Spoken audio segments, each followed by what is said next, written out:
we are live once again. I'm really hoping my audio sounds nice. Hey, we are talking about LeBron James. Where the hell is he going? I know we talked about it before, but now it's about time to talk about the different destinations. Where do we see LeBron going? And we're gonna see how this live goes because it's gonna be here. We're gonna be here for a good time and a long time. And I just wanted to do a little late night live, man. Little Nate light live. Nate light live. Ooh, Nate night live. Jesus Christ. That's a tongue twister. Nate night live. Hey, I like that though. I really like that. I really like that. We're gonna see. We're gonna see. I am going to connect and see how my audio sounds on here. Bear with me for anyone that comes in, but we should be live. We should be live. Let's check it out. Let's check it out. We should be live. We should be. Let me make sure my settings is cool. Make sure my audio sounds nice. We should be. Let me make sure my settings is cool. Make sure my audio sounds nice. All right, we got to make sure the audio sounds nice because audio sounds nice. All right, we got to make sure the audio sounds nice because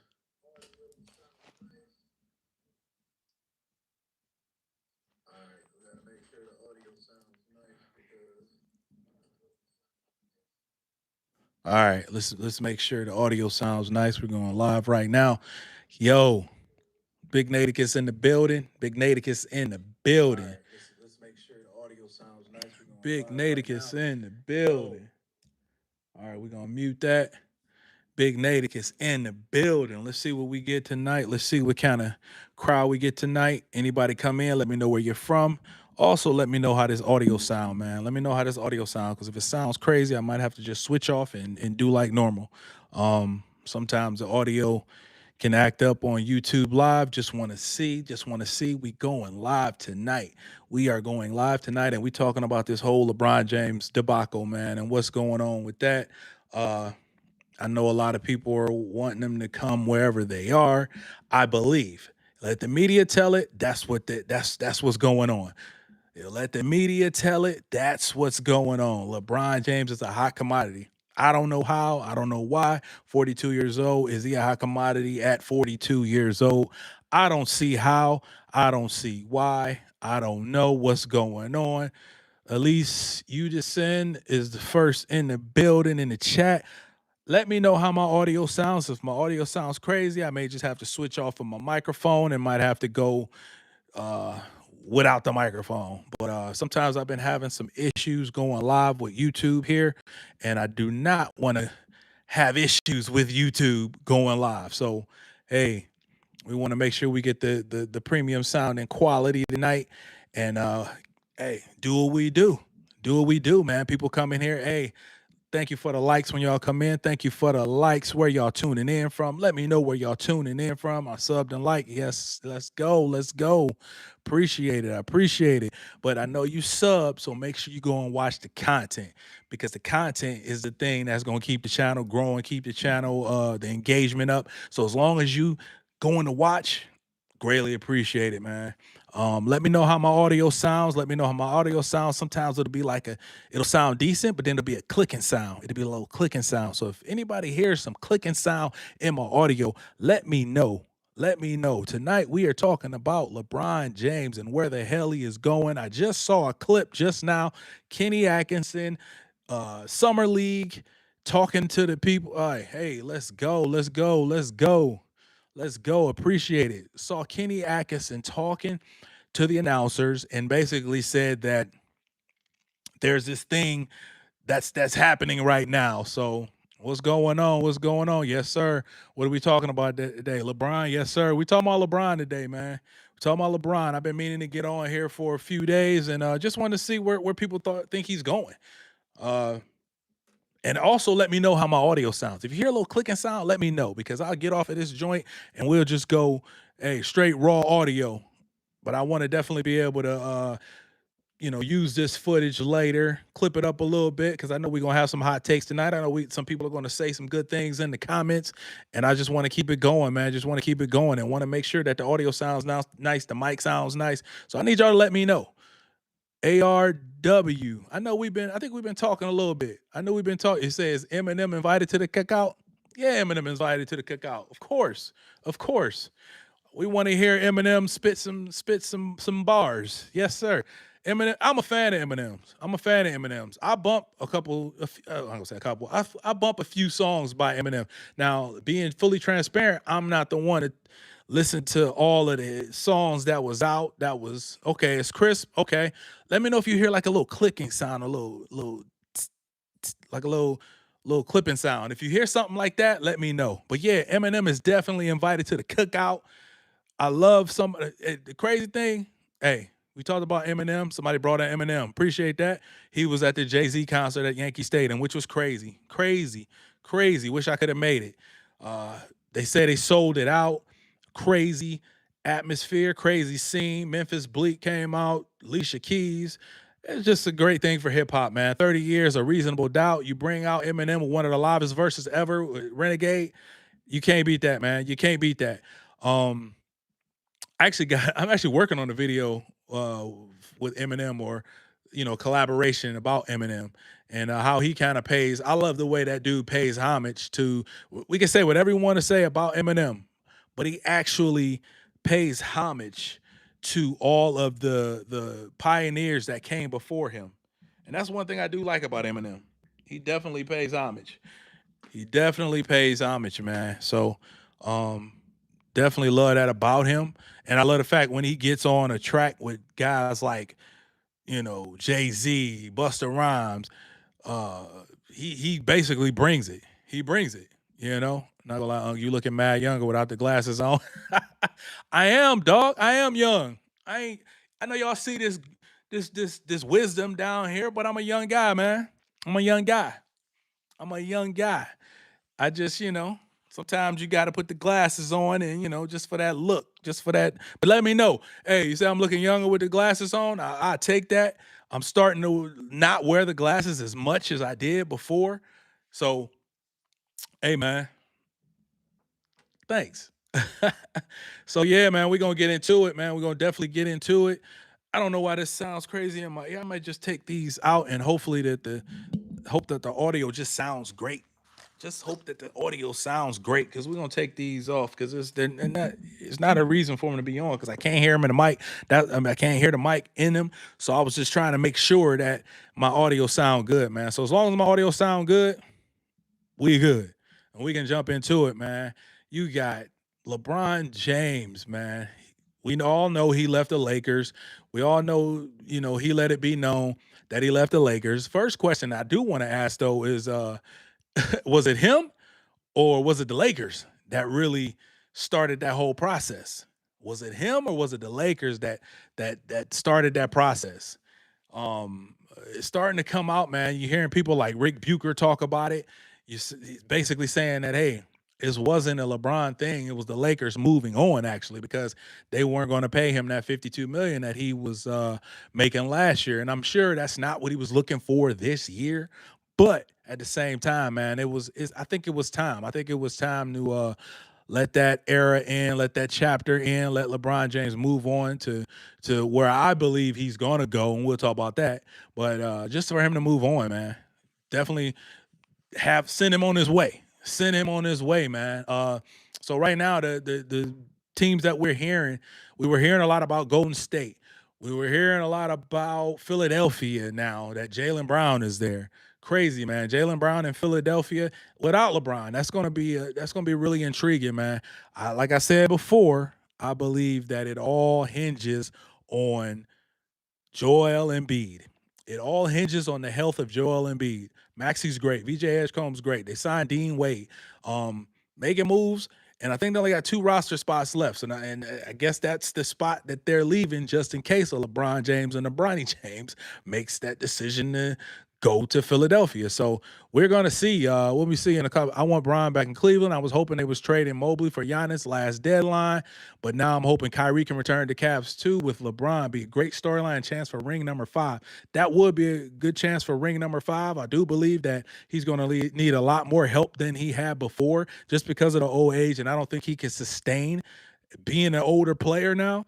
I have been seeing a little trade proposition or a trade proposal with Kyrie Irving possibly coming back to Cleveland, and that would be crazy. Now I don't know the dynamic with him and Donovan Mitchell, two small guards. You're gonna have to keep a player like Mobley and Jared Allen. But what I'm hearing is a Harden for Kyrie Irving, but also getting a Daniel Gafford back and a Najee Marshall. I'm hearing particulars and specifics about this trade. So I'm not sure if that's something they've been talking about, but somebody, if it's not, it's somebody's been talking about that.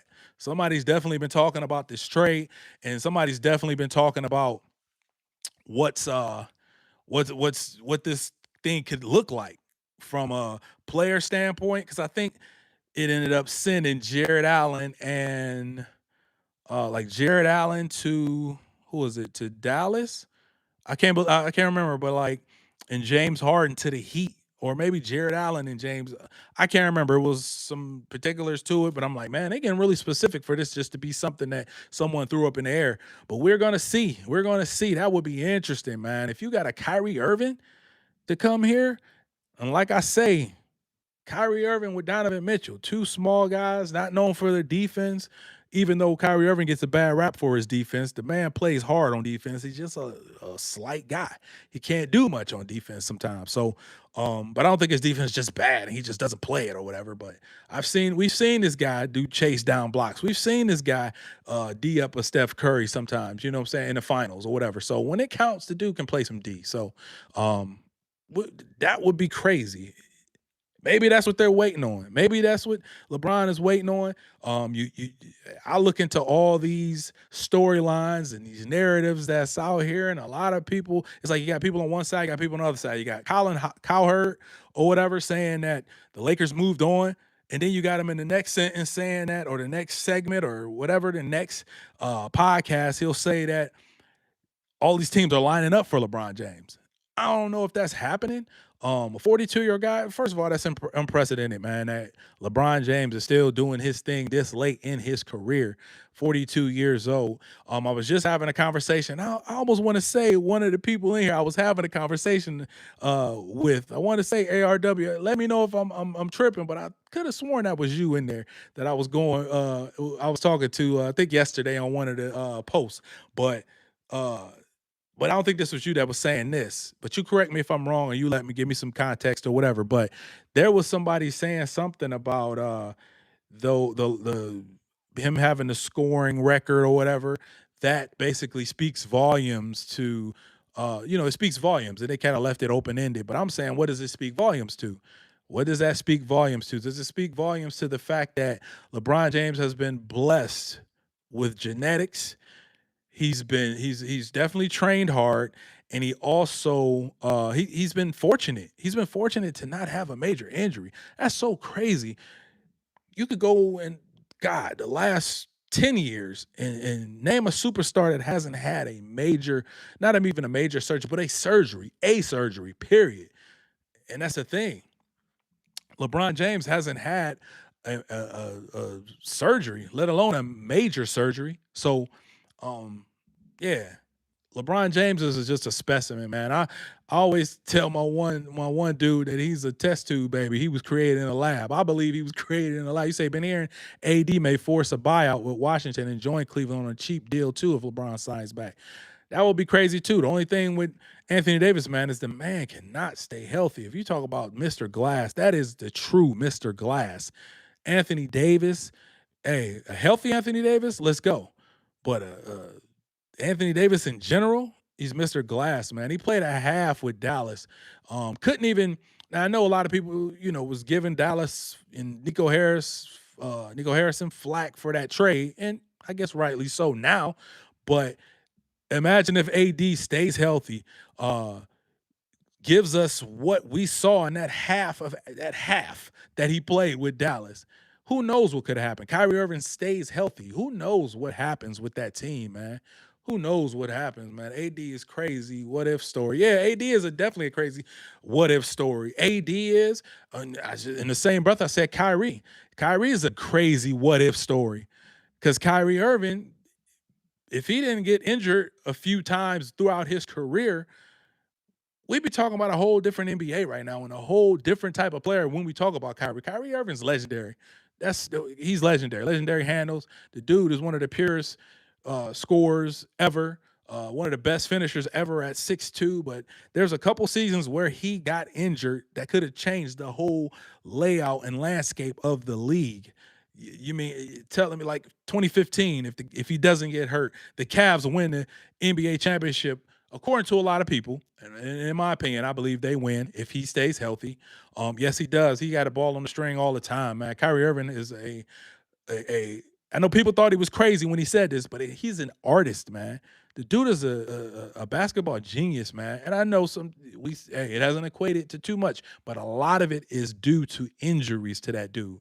And a lot of things and then it's a domino effect after those injuries because now there's circumstances that happen after those injuries. So 2015, that was a clean thing. He broke his kneecap. Came back the next year, middle of the season, they won the championship, hit the biggest shot in NBA history. Bet. Kyrie Irving to me hit the biggest shot in NBA history. Coming down from a 3-1 deficit, and I got to remind people, it wasn't just LeBron. When they went down 3-1, Kyrie Irving shot 50, 50, 100 splits, meaning that he shot 50% from the field, 50% from the three-point line, and 100% from the free throw line. So the dude is a dog, and people that goes under that goes under the radar. A lot of people don't talk about that, but Kyrie Irving, that's one thing. 2015, but 2016 came back, asked for the trade. We can talk about a whole bunch of things that happened with that. There was rumors that Paul George was supposed to get traded there. LeBron asked to trade him. I heard there were some things behind the scenes that happened that we'll find out probably later on when them dudes are retired.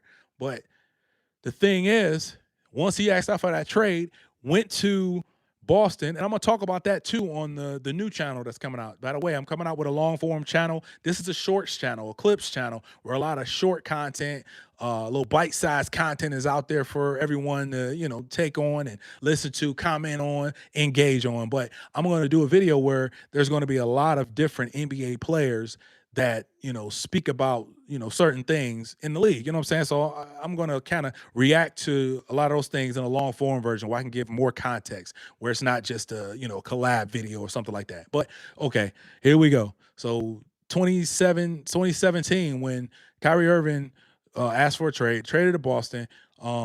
He played with Jason Tatum as a rookie, very young Jason Tatum. There was a time it was like 16 games in a row that they won with Kyrie Irving leading the way. There's an interview out there with Jason Tatum saying that he thought this is the best basketball player I've ever seen in my life with Kyrie Irving. Kyrie Irving was a dog, and people forget about that first year with Boston. He was a dog until he got hurt, and then he got hurt, and I believe short term, it was one of the worst things that happened to Boston. They went to the Eastern Conference Finals in that weak Eastern Conference to play against LeBron and the Cavs. I believe a healthy Kyrie Irving helps Boston beat the Cavs team, and Kyrie Irving's in the finals. Who knows what happens then? And it's a whole different story. It's a whole different story. You had young guys like Jaylen Brown, Jason Tatum. Then the next year, we forgot about Gordon Hayward. Gordon Hayward got hurt. Gordon Hayward broke his ankle really bad. Like Paul George broke his ankle years ago in the Olympics. You said his career has gone fluke injury. Yeah, he's definitely had some fluke injuries, man. Didn't even know you were on. Oh, I'm on, bro. Bro, imagine Kyrie with 2018 LeBron. His career really went downhill after leaving LeBron. I wouldn't say it went. I'll say he had a bunch of injuries, and I think that's what happened, man. He was in the finals in 24. He was in the finals in 24, and just think that team. I was getting to that after he left Boston. Or let's go to the end of Boston. Boston, he had Gordon Hayward coming back from injury, had Gordon Hayward coming back from injury, and I believe Danny Ainge was the culprit here. Don't Danny Ainge did not establish the hierarchy in Boston. Kyrie was the guy. Period. Yeah, they went to the Eastern Conference Finals, and this is why I say that was one of the worst things that ever happened to that team. They went to the Eastern Conference Finals and weren't ready really to basically compete, even though they went to 7 games. That team was crazy. Fast forward to Kyrie the next year, Gordon Hayward was thrust into the starting lineup when you had all these young dudes that just made the finals or the Eastern Conference Finals. So it kind of messed that whole team up, man. The whole dynamic. Then Kyrie Irving had that thing that happened with his grandmother. I think his grandmother passed and his grandfather, I think, in the same year. So it was crazy. So we say downhill, yeah, it was downhill but there was a lot of things that happened. So went to Brooklyn.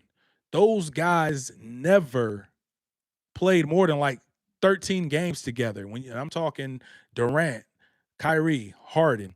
2021, Kyrie Irving he lands on Giannis's foot, sprains his ankle, isn't able to return.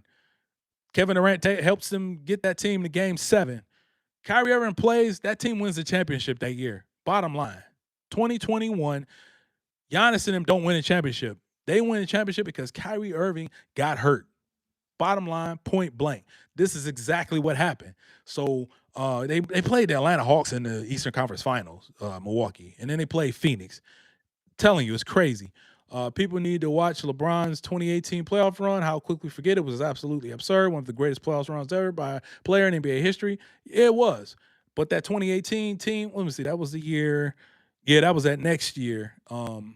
Let me see. Wait a minute. 2017 was when Kyrie Irving went to no 2018 was the year Kyrie Irving went to Boston. Yeah, man. But he wouldn't have went to the finals if they had a healthy Kyrie Irving. I'm putting that on the line. Putting that. Can you get to the point? The cops are pulling me over, but I want to finish this first.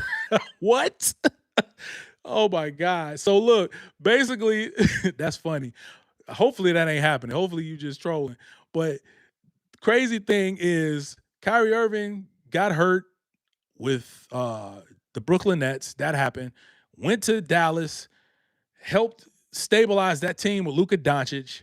Went to the finals. Luka Doncic always is hurt at the end of the season.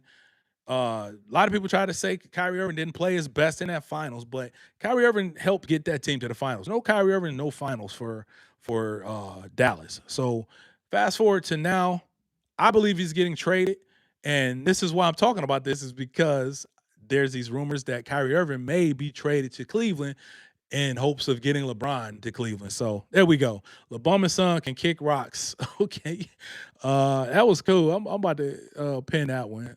Hopefully you cool. But yeah, the point is, man, Kyrie Irving was one of the guys who said I still believe would be top 10 all time if he was like 6'6". Oh yeah, he would definitely be. Yeah, but that's the thing too, because if he was 6'6", would he be this creative?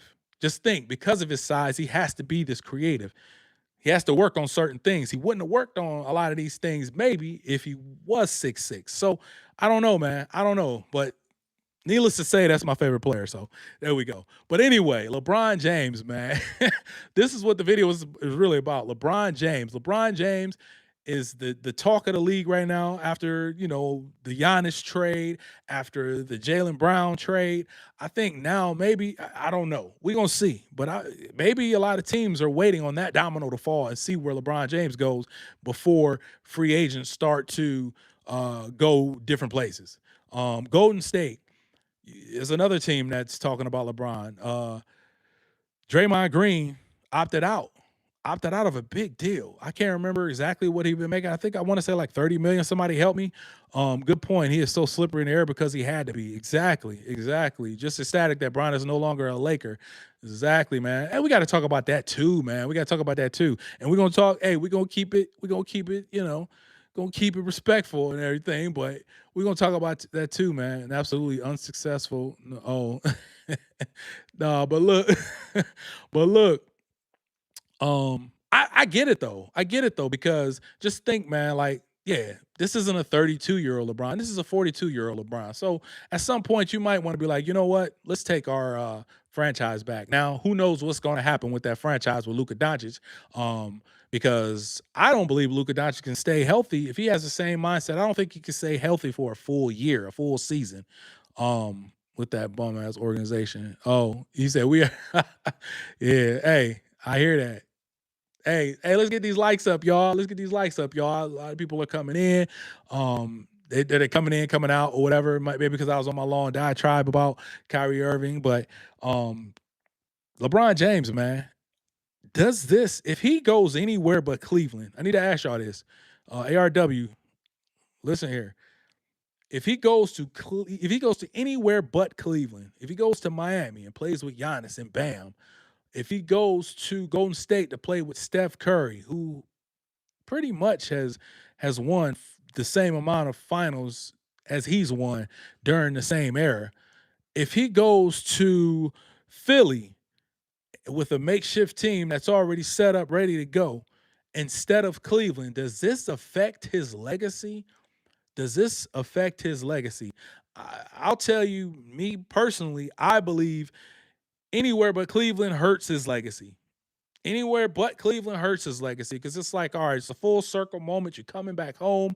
You're helping a team that has some. I think there's not a talent issue with Cleveland. There's a mentality issue with Cleveland.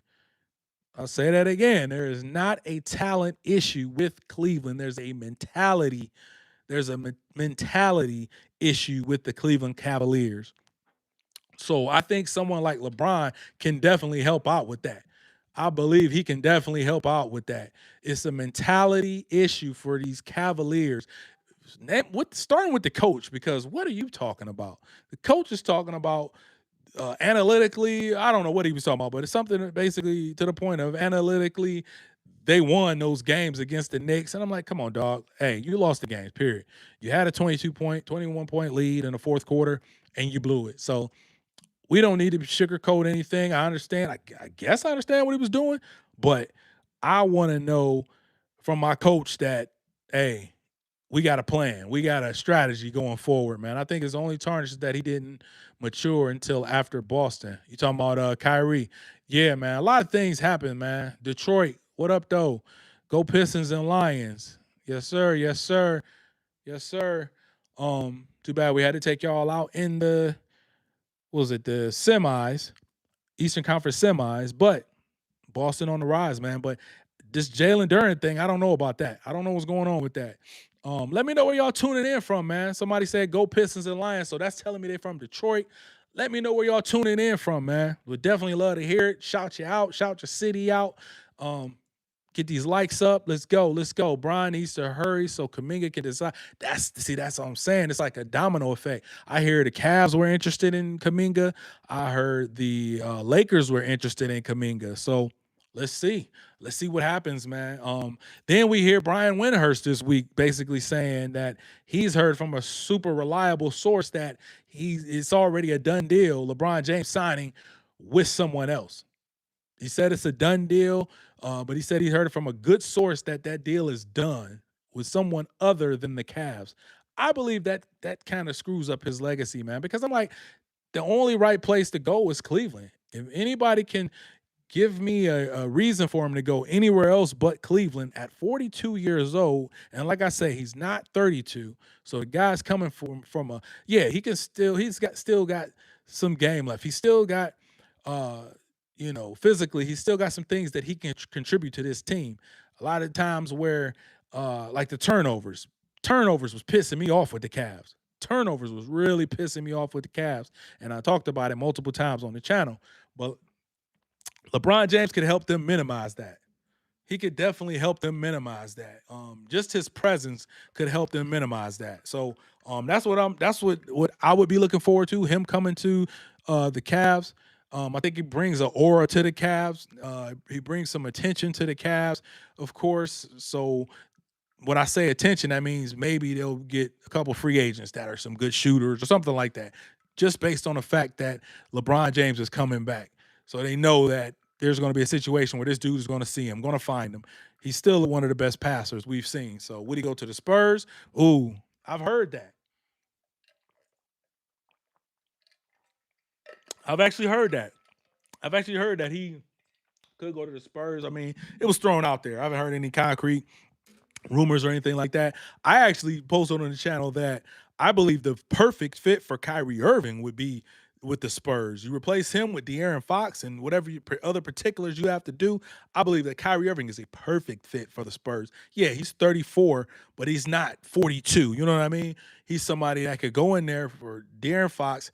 De'Aaron Fox, to me, I don't know what he was doing last year, the clutch player of the year. I think he was a previous clutch player of the year winner, and we didn't see that from him in those finals.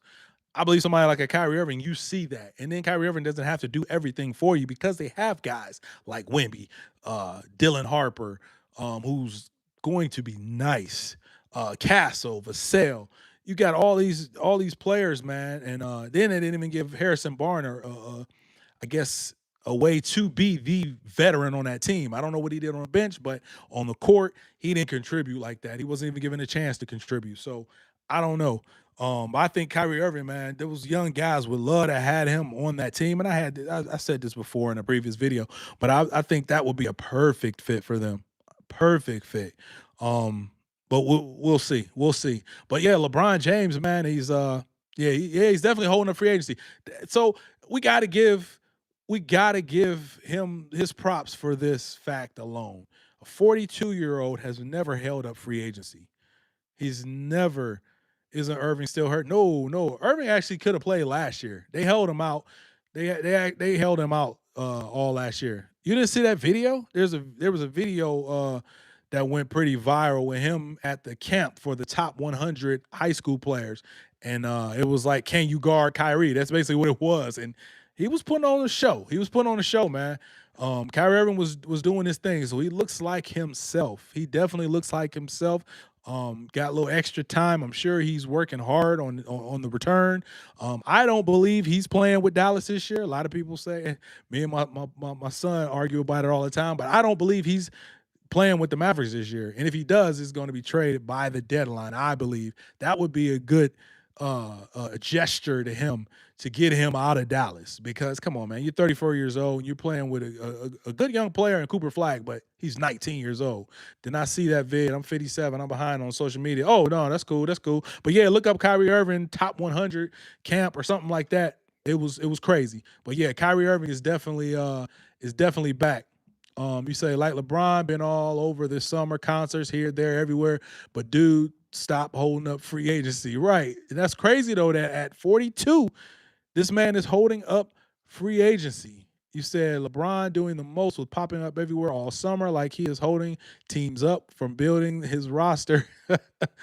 Hey, I think after he goes wherever he's going to go, everything else is going to fall in line, because now it's like guys may be waiting, teams may be waiting to see. All right, what we're going to do. All right, we know we're not going to get him, so let's just start building our team. Kaminga, who's is a free agent. That's one domino that needs to fall. I don't know. I'm hearing the Lakers are interested, but I'm not hearing anything. It's going real quiet. It's going real quiet. So after the Jalen Brown trade, it's gone real quiet. We've heard about some fights down in where is that, in Miami, but dog, I don't know what's going to happen. I don't know what's going to happen with free agency, man. A lot of people are waiting for LeBron James to sign on that dotted line, and I don't think that should be the case. But hey, if he will, okay, I will do that. Hey, Tico, was it Tico Gomez? Make sure you subscribe too, man. I got some pretty nostalgic stuff going on the channel. I got a lot of, like I just posted a Clyde Drexler video today, man. If it wasn't for MJ, we'd be talking about Clyde Drexler a lot more than we actually talk about him. So that's a video I put out there. I like to pay homage to all of the old school players, man. They didn't have the opportunity and the training that these guys today have, and the freedom of movement that these guys today have, in my opinion. So that's why I like to pay homage and make people remember some of these guys, man. I had something video about Allen Iverson, and I'm gonna break those down too on the newer channel. That's at the Naticus Show. This is at the Naticus Show clips, but the newer channel is at the Naticus Show, and those is where all of the long form content will live. Ironing some things out right now, and those will be probably posted by the end of this month. So we're definitely gonna put some stuff out there for you, man. Definitely put some stuff out here there for you. But hey, chat, let me know where y'all tuning in from, man. Let me know where you're tuning. I subscribe Clyde the Glide from Five Slammer Jammer. Yes, sir. Exactly, man. Clyde was no joke, man. I heard somebody say today, I never seen him dunk with his left hand, so I don't know if he could be. I'm like, come on, dog. We know where you we know. Come on, man. We know where you getting your information from. Um it's actually a video I'm working on now where it's like you got what is who is it from the guys from the Guilds Arena, uh, Nick Young and Rashad McCants and Brandon Jennings, man. And sometimes them dudes don't sound, they don't know what the hell they saying. You say, you ain't hear nobody said that shit, man. What you talking about? You say, you ain't hear nobody say that shit, man. What I just said about the left hand?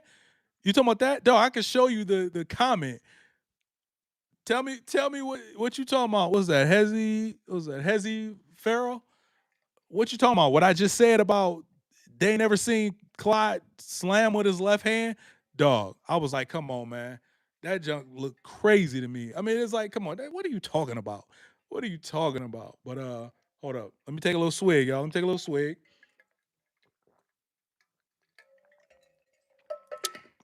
Say LeBron need to get his butt in that gym and stop dancing all over Yankee Stadium all weekend. Hey man, hey, if you could be at Yankee Stadium, man, you was gonna be there. You can be at Yankee Stadium, you was gonna be there. Hey, was he? Hey, gray beard and all. LeBron James got the gray beard. He rocking it right now. But you know that joint gonna be jet black when the season start. Lined up perfectly. That boy gonna be crazy with the jet black line. You know he going that way. Hey, show me something and go with the gray beard. Kawhi really tried to run to Canada. Like literally, right? They put the kibosh on that trade. They definitely put the kibosh on that trade, man.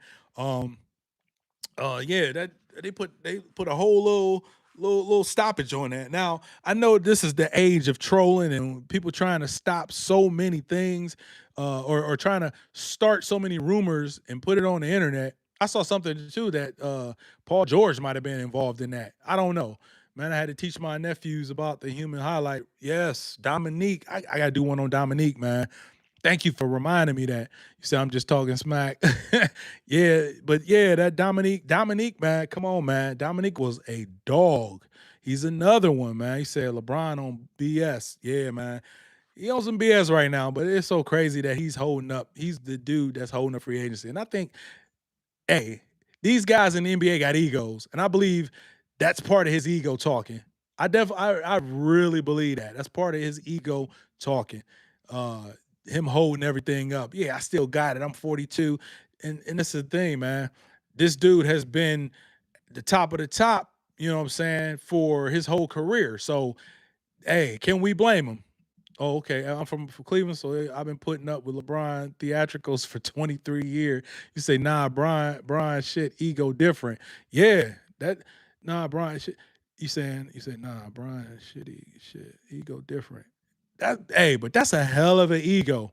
That's a hell of an ego, man. You talking about since you were like 14 or whatever, you were like the chosen one, and he lived up to it, man. Needless to say, that dude lived up to it. We could say all the things that we say, and I even say about the shortcomings, but dog, he did it, man. He did it. He lived up to the expectations, man. He definitely lived up to the expectations. Man, wonder if Brian waiting on World Cup to end before making a decision. Who knows, man? Who knows what he waiting on? That dude is getting his golf on. He getting his party on. He getting his drink. I'm sure he drinking some wine. I'm sure he doing his thing. Um, oh God, you said the Mbule pop. Hey, whatever the case. But look, we talking about a LeBron James who, for the last 23 years, has been the face of the NBA, the face of this monster who just signed that multi-billion-dollar contract with all the streaming services, man. So this dude, I think part of his playing all these years is, I think it's part trying to chase something. We ain't gonna talk about what that's something that chasing that ghost, and he said it. He said it himself. But I also think is the fact that staying relevant, man. What is he gonna do when he retires? If he can still stay in top notch shape, why wouldn't he retire? Why wouldn't he? You're right. I'm not a Brown fan, but he's under a microscope since he was a teenager. Incredible pressure. Yeah, man. Savannah know what's up. He don't trip. She don't trip. They just not as wild as Steph and his wife. LA is strange. You say he surpassed that, bro? To be honest. Oh, he surpassed that ghost. Hey, yeah, I think that was you, ARW. Stop it. He ain't surpassed him yet. He ain't surpassed that ghost yet, dog. He ain't surpassed it. I'm telling you. But can't compare eras. No, he's the greatest of his era. That's what I'm saying, man. He's the greatest of his era. Jordan's the greatest of his era. Well, this thing we could say, hey, greatest of his era. Steph Curry got the same amount of rings in the same era. I mean, come on now. He got the same amount of rings in his era, and I know a lot of people don't want to just talk about rings, but this dude has done what he's done in his era, man. So he's still chasing, man. He said it himself. You said he surpassed it. He said it himself that he's chasing this ghost. He said it himself, man. Now, recently he made some comments and said, "Hey, you know, let him be him and me be me. I'm LeBron." Whatever he said something. I can't even remember exactly what it was, but it was kind of like to put the whole. You said one Finals MVP, two MVPs though, and four Finals though. Come on, man. We know that first one, 15. We know damn well Steph Curry was supposed to get that MVP, Finals MVP. Come on, man. If you're being honest with yourself, you know, you know he was supposed to get that Finals MVP. You know damn well he was supposed to get that Finals MVP in 2015. He averaged 26 points. Iguodala didn't do anything to LeBron. I mean, they want to say he shut down LeBron, but look what LeBron's numbers was, man. Look what LeBron's numbers it was. Finals MVP. Yeah, he got Kevin Durant during that time, so that takes a little bit away from his shine. But at the same time, man, hey, Kevin Durant wanted to join him. He wanted to join him. You say he should have got it. To be honest, man, this ain't the '60s with Jerry West getting it losing. No, we weren't doing that. Iguodala deserved that much. Steph Curry had 26 points that series. What do you mean? He had 26 points, man. Who was the most effective? Iguodala? From what aspect of the game? What are we talking about? It wasn't defensively, because looking at LeBron's numbers, he came in and he made it tough for LeBron, but LeBron still got his thing. Yeah, got it for a hole in LeBron at 34, 9, and 12. That sounds crazy. Y'all know it. Steph was shooting bullshit and couldn't guard. Couldn't guard who? He didn't have to guard. He couldn't have to guard. Who was he gonna guard? Delly? Delly wasn't lighting it up. He wasn't lighting it up, man. Look, 2015, Steph Curry should have got that Finals MVP, and I can't stand Steph Curry. But come on, Andre Iguodala was not supposed to get that MVP, Finals MVP. He was not supposed to get it. There was something going on with Steph Curry getting. Who knows? That could have been a LeBron effect. Who knows? But Steph Curry was what, the MVP that year of the league, and you mean to tell me 26 points, regardless of how bad he was shooting? He averaged 26 points, and his team won the finals. And Andre Iguodala gets it? Come on, man. That don't even make sense. If you can be objective, you can truly be objective, you ain't going to, come on, man. You truly be objective, you're not going to say Steph Curry shouldn't have got that. Seriously. You say two-way is greater than a superstar that wasn't ready yet. He averaged 26. What else did he need to do? What else did he need? I was with you, but I can't be with you on that one, Hezzy. I can't be with you on that one, man. Steph Curry, hey, and he didn't win it, so it's kind of pointless anyway. He didn't get it, but I believe he should have got it. I definitely believe he should have got it. I don't believe you do a guy like that, especially coming off the MVP, dog. He came off of winning the MVP. You know what I'm saying? What's that? She goes, Steph got us the gold medal. Katie and Bron didn't want that smoke and made sure that Steph took the big shots. Bron ain't wired that way. He didn't want that Olympic smoke. Cavs needed only one of Love or Kyrie to win that 2015. You're right. You're right. I think if they had Kyrie, they win in that. And That iteration that we saw of Golden State later on never happens, in my opinion. I just don't think it happens. Remember, they was actually before I think before Kevin Love ended up with Cleveland, they had a done deal with Minnesota to get Kevin Love, Golden State. I'm talking about for Klay Thompson. I don't know who remembers that, but that was a done deal, and they rescinded the trade, or they pulled back on the trade or something like that. But that was a done deal. But yeah, ARW, you're right. Cavs needed only one of Love or Kyrie to win that 2015, man. Definitely. Dude, why do you think Delly was sitting there on oxygen? It was because of Steph Curry. It was because he was chasing around Steph Curry. He didn't stop him. Steph Curry averaged 26 points for that series. He averaged 26 points, man. So I ain't with you on that one, dog. We can get on whatever else, but I ain't with you on that one. And I hope my man Sleepy Boy Wonder didn't get pulled over, man. I hope he made it or whatever. I hope he was just trolling. But look, Golden State. Why are we talking about Golden State and Steph, man? If LeBron James goes and plays with Steph Curry and ARW, come on, man, talk to me. Put on your objective hat. If LeBron James goes and play with his nemesis, one of his arch nemesis players that he had to get over, what, four finals that he won, and was it 3 of them he beat LeBron in? Come on, dog. Was it 3 that he beat him in? Yeah, because they won in 22. Yeah, they won in 22 with against Boston. Yeah, and the other 3 was against LeBron. You said Kobe barely top 10 for me, not gonna lie. It's so crazy, man, because we talk about Kobe Bryant, the players, put it like this, the players talk about Kobe Bryant, man, like he was that dude. And I think it's the same reason that a lot of the players talk about MJ. Is because he didn't let players off the hook. Like Kobe Bryant might have more so, but Kobe Bryant was ultra aggressive.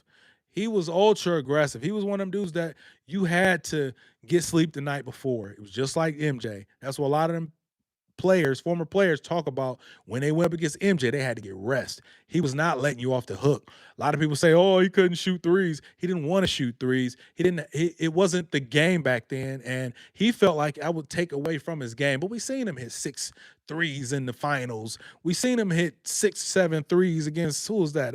It was one game in the regular season I just saw recently.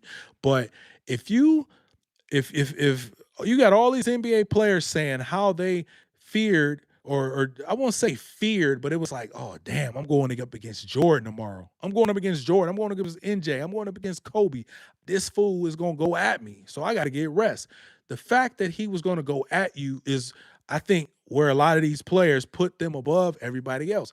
Just think, man, LeBron James. Just think about LeBron James' size and how big he is. LeBron James lets a lot of players off the hook. He lets a lot of players off the hook, and this is what has been one of my gripes about LeBron James for years, is how he will let you off the hook. Played 2 years with the Wizards, didn't make the playoffs. Don't matter. LeBron can join the Warriors. That ain't got to. But that's what's the play though. My thing is, okay, talk to me, David Lee. Oh my God. You were supposed to stay with Golden State, and all this junk would have never happened if you didn't get hurt and they put Draymond Green in. But anyway, Jordan played 2 years with the Wizards. That was an ownership play. That was an ownership play. So this is a totally different. This is a totally different thing, and he won six championships with the team that he was drafted by. So this is 2 totally different stories. I don't care how you spin it. It's 2 totally different stories. MJ with the Wizards was an ownership play. That was MJ attempting to become an owner, which he ended up eventually becoming, and ended up becoming a billionaire because of it. But that doesn't have nothing to do with LeBron's. LeBron's legacy has nothing to do with the Warriors. Jordan's legacy has something to do with ownership. He was attempting to get ownership. He was somebody that, hey, it was unheard of for a player to get into any ownership talks, and that was the way he got into that with playing with the Wizards. He went and played with the Wizards or going to the training camp 6 days before training camp. Come on, dog, and still played 82 games.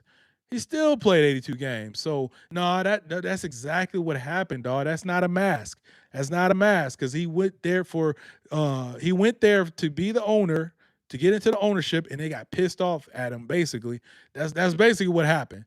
It was for him to come in and stat pad all this. Stop it. No, it wasn't. No, it wasn't. I'm the only player to score a buzzer beater in .1 seconds left. What? Oh God, that's funny. But nah, dog. I don't. You gotta show me the publication. That sound like opinion to me, bro. ARW. I'm sorry, bro. That sound like opinion to me. You gotta come with something else. Yo, Naticus, remember me, man? Danny Jenkins, Glazer. Yes, I know we was on one of the last lives. We was chatting it up, man. I believe that's. You got to refresh my memory a little bit. Tell me what we was talking about, and I could probably remember. But yeah, man, the name looks familiar. The name looks familiar. Also, Kobe's a top 3 all time easily. There it is. Some saying he's a top 10. I gotta hear why he's barely top 10. Whoever said that, you need to give some reasons, some concrete reasons. That was ARW. You said not gonna lie. You need to give us some. You say we can all agree that if you replace Kobe with any top shooting guard of the early 2000s, the Lakers still win them rings with Shaq leading. But that's hypothetical, dog. That's hypothetical. And I know, yeah, we that's what a lot of this is about. We get into these hypothetical conversations, and I get it. But dog, come on, man. Kobe wasn't no slouch on those teams, dog.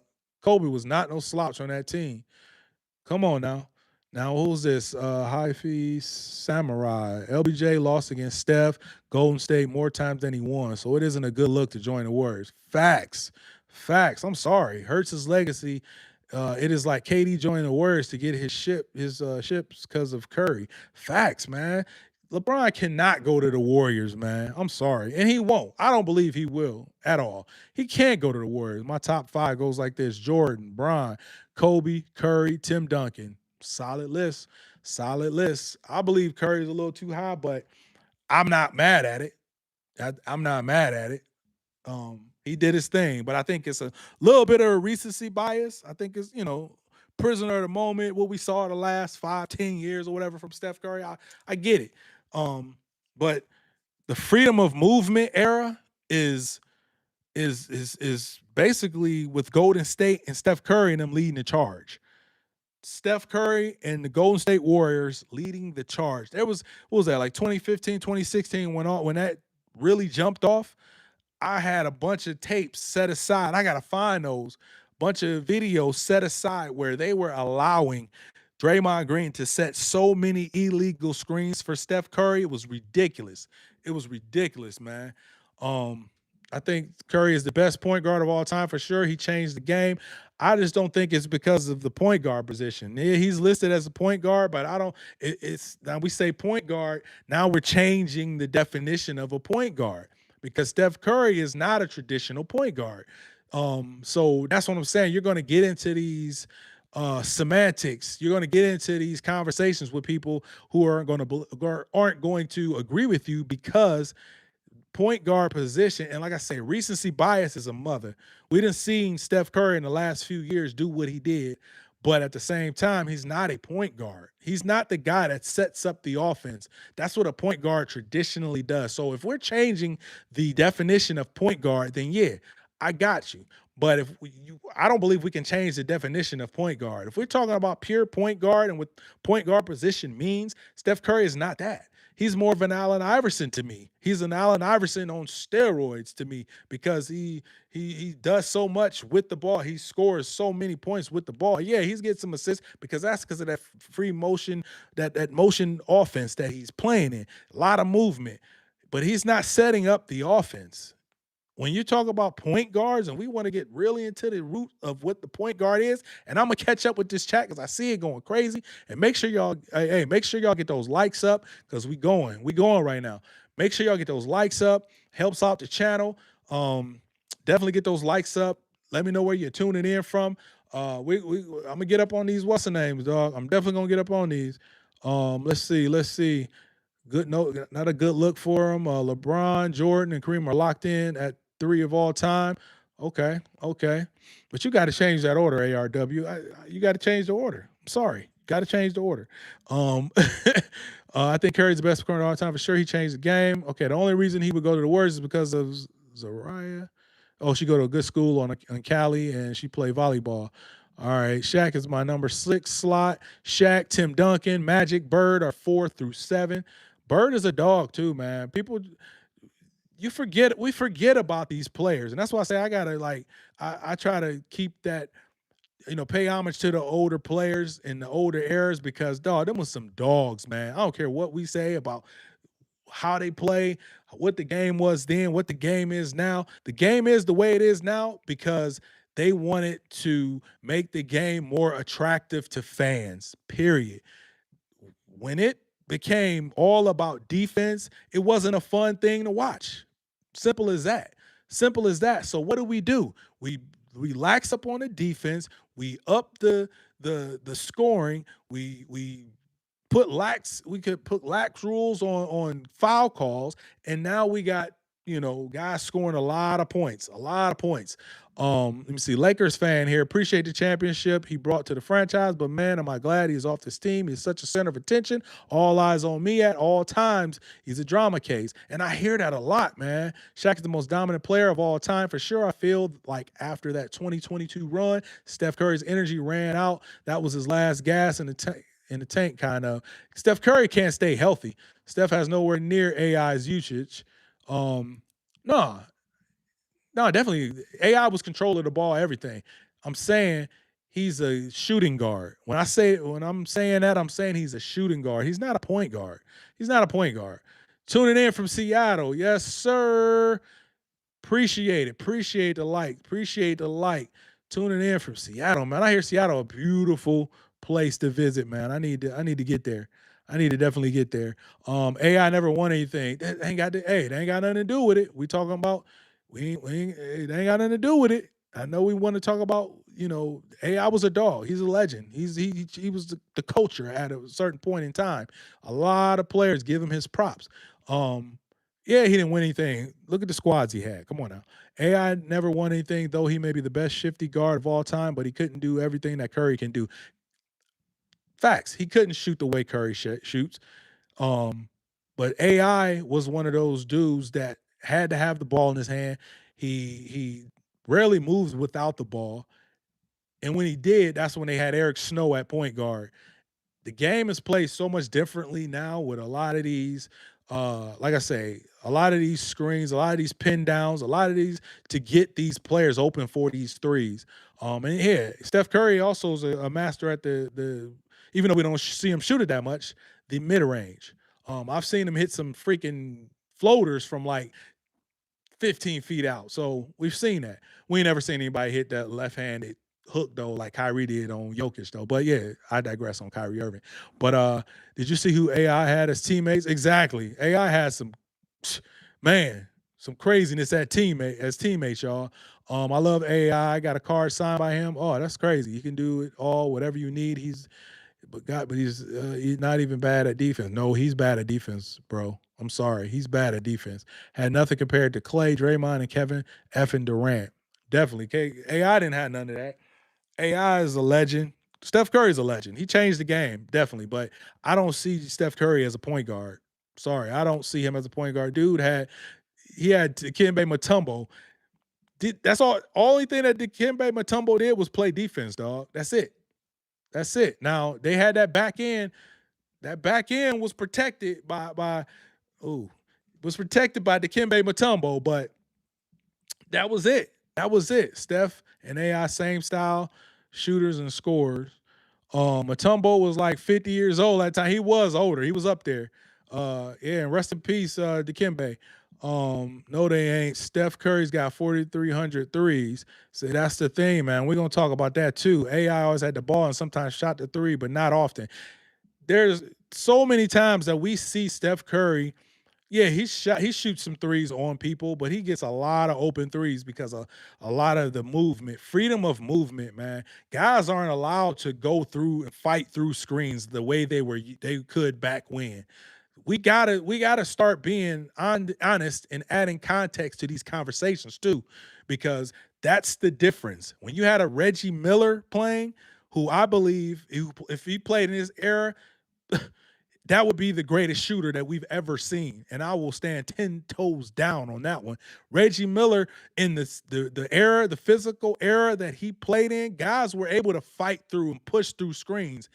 They weren't able, and he also did some pushing off too. I'll always be transparent about that. But Reggie Miller shot 36, 30, was it 37? I want to say 37%. It was between 36 and 38% in that era shooting threes. You weren't allowed to shoot threes the way you were allowed to shoot them now. That was something to spice up the game, get the scoring up for the game that we see right now. And a lot of those, like I say, man, and you all you got to do is go back and watch the tape in 2015. And if it's some good tape on the Golden State Warriors, you'll see a lot of illegal screens that are thrown by Draymond Green, by Andrew Bogut. Dog, a lot of those were illegal screens, and it was. Now we want to talk about narratives, and we want to talk about pushing different agendas. That Golden State scoring era was something that was definitely pushed, and it was at the expense of my man Mark Jackson. It was at the expense of my man Mark Jackson because he spearheaded that whole movement. He spearheaded it all. Now Steve Kerr came in and refined it, but Mark Jackson spearheaded that. He spearheaded that whole thing, gave them guys the green light to shoot that ball. Um, but we didn't see it like we saw it after 2015.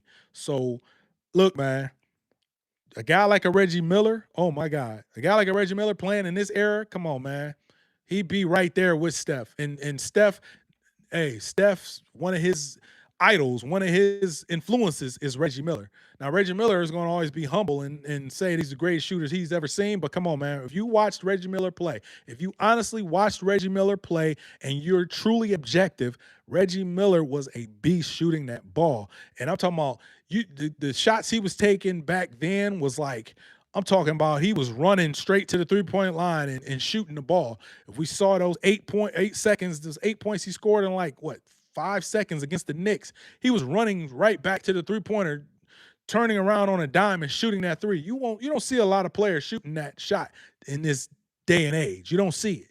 You do not see that. So, oh man, definitely need to. I'm behind y'all. I was on a little tirade right there, a little rant. But definitely need to visit C-Town if you haven't. Top 5: MJ, Bill Russell, Bird, Kobe, LBJ. All right, not mad at it. Bill Russell was good in the Plummer era only. Also, AI had like 1,100 threes and shot a career 31% 3-point percentage. Curry's got a 40%, I think. But you can't just. But this is the thing, Dennis. I appreciate you, Dennis Jenkins Glazer. I appreciate you. Um, I love the engagement, all that good stuff. But like we can't just put numbers against numbers when you talking about errors versus errors. It's not the same thing. It's not the same thing. If we put AI in this era, come on, man. Drop AI in this era and this is the thing too. I don't think you can really do that. That's why I say we can't bring up these numbers and just compare them apples to apples because they're not. They're not the same thing. These stats we put up are not the same thing, man. 1,100 threes with guys draped over him. Come on. You don't see guys draped over Curry, man. You don't see that. This dude is, oh my God, he's the craziest shooter of the ball we've seen. We've seen this dude hit 83s in a row and like practice like that. The dude can shoot the hell out of the rock, point blank. We know that, but there's a difference, man, when you got somebody draped over you all game. It's a difference when you're not you're not supposed to shoot these threes. Back in the day, you would get pulled for shooting threes. There, the stuff that and Kyrie Irving is my favorite player. You got a guy like Skip to who came from the and one, who's influenced a lot of players in the league. You didn't see him doing that stuff in the league. You do that stuff in the league, you get yanked. You getting out of there. Like that's how it was back then. It's not the same thing, man. It's definitely not the same thing. Let me get caught up on these, but yeah, definitely appreciate the engagement, y'all. What's this? No Matumbo, his prime with Philly, he was old with Houston. Matumbo, I don't even remember Matumbo with Houston. All I remember Matumbo with is Denver, Philly. I don't even remember him in Houston. Ooh, Wilt gets overlooked because he was on bad teams too. Replace Bill Russell with Wilt himself just won 15 straight titles. Facts. Facts. I'm completely catatonic most days of my life. Bill Russell was good because he knew how to compete against guys because of height. Against at best Wilt Chamberlain, the guys that didn't make the playoffs were plumber or electrician. What's the name? Bill Russell was more so defender than he was anything else because the guy really only averaged about 14, 15 points a game too. He wasn't always the best player on his team. He was the best defender at all times, but he wasn't always the best player on his team. Now, none of us watched him. None of us watched him, but if we go and look back, he wasn't always the best player on that team either. Only reason people dog Mutombo in that finals is because he had to guard Shaq, prime Shaq. Yeah, Shaq was putting that dude through the rim every time. Where's your proof? He's saying, "Where's your proof?" I don't know what he's talking about, but I know I forgot Jerry West. By the way, didn't mean to. Yeah, Jerry West was crazy. Reggie with that 9 points and 6. Yeah, against the Knicks, it was crazy. The Man, go look at some highlights from Reggie Miller, man. I'm gonna challenge all y'all. Do some, whoever Curry fans, do some research on Reggie Miller. I'm actually planning a video to do on Reggie Miller too. I believe he could be, and I never ever going to take anything away from Curry, but I believe that he could actually be the best shooter of all time. He could actually be the best shooter of all time if we factor in the errors, if we factor in the fact that you didn't have the freedom of movement that these guys have now. Steph Curry can run around the court unimpeded without anybody chucking him, giving him a shoulder or something to stop him because they're going to get penalized for it. Back in the day, you had to get through a lot of these. You had to get through a lot of those screens. You had to get through a lot of those, just those defenders. Man, they were playing really tough on these guys, man. They was able to put their hands on them. That was basketball. A lot of people say, "Oh, it's not basketball." Even the fouling, that was because it brought in a psychological aspect to the game. And it's like, all right, if I hit this dude, is he going to come in here the same way that he came in here on the last possession? That's a psychological thing. That was basketball, regardless of what anyone says. Steph, the greatest shooter of all time. Facts, facts, facts. Con Knipple, in my opinion, the next guy to get 4,000 threes. We're gonna see. It's so much easier to do now, man. If you can shoot nowadays, yeah. If you can shoot and then you can move and you're on a team that's gonna prioritize your shooting, oh yeah, you can do some you're gonna be able to do some numbers. Jordan said it himself in the 80s when he came into the league. Oh shoot, hold on. I'll be right back, y'all. Hold up.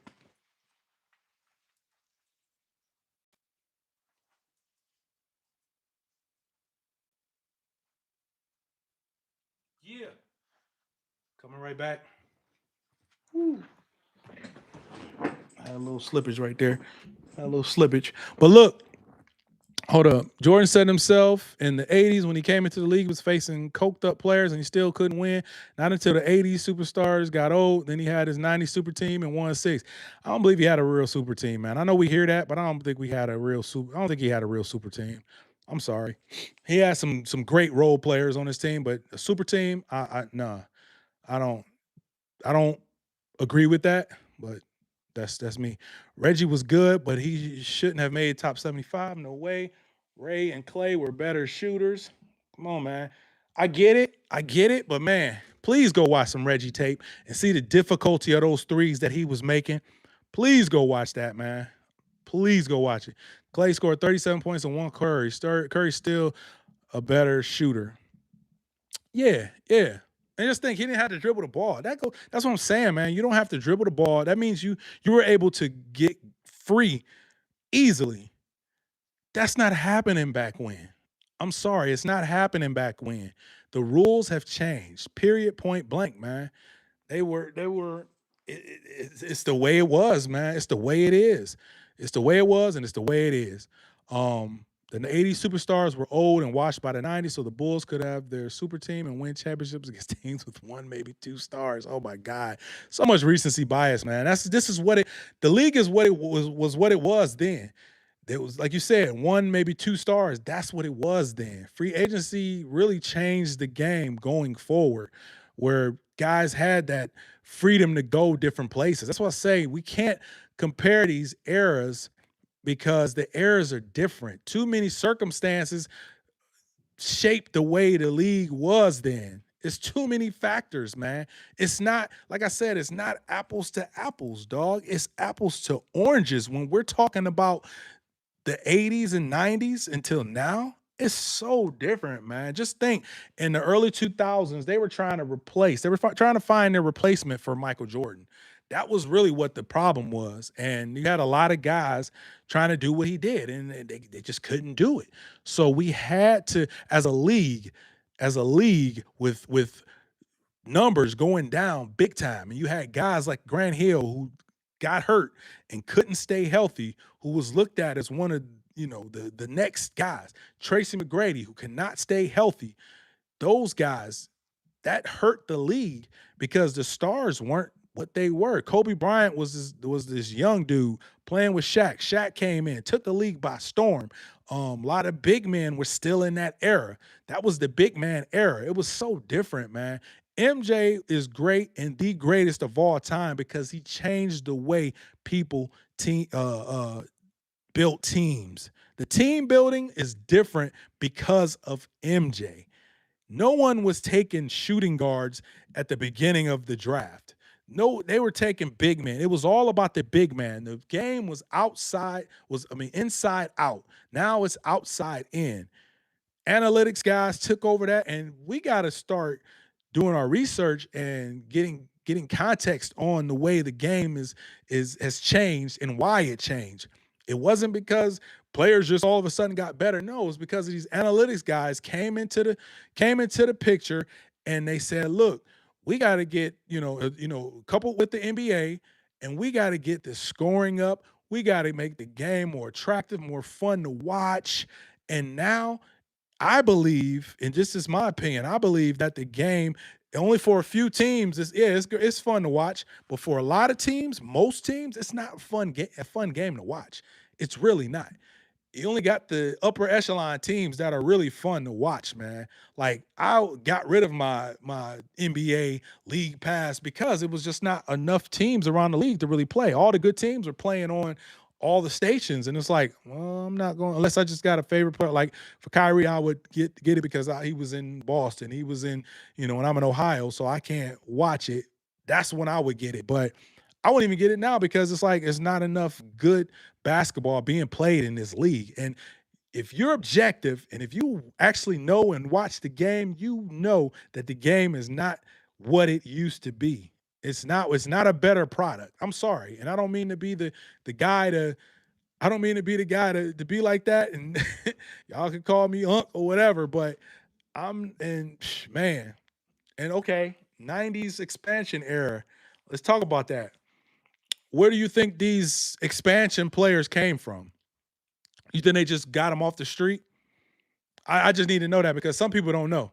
Man, get to these comments. Most points Reggie scored in a quarter is 25. Clay did 37. Oh my God. So we can't. Hey, 25 and a quarter back in the day. Oh my God. You understand how hard that was?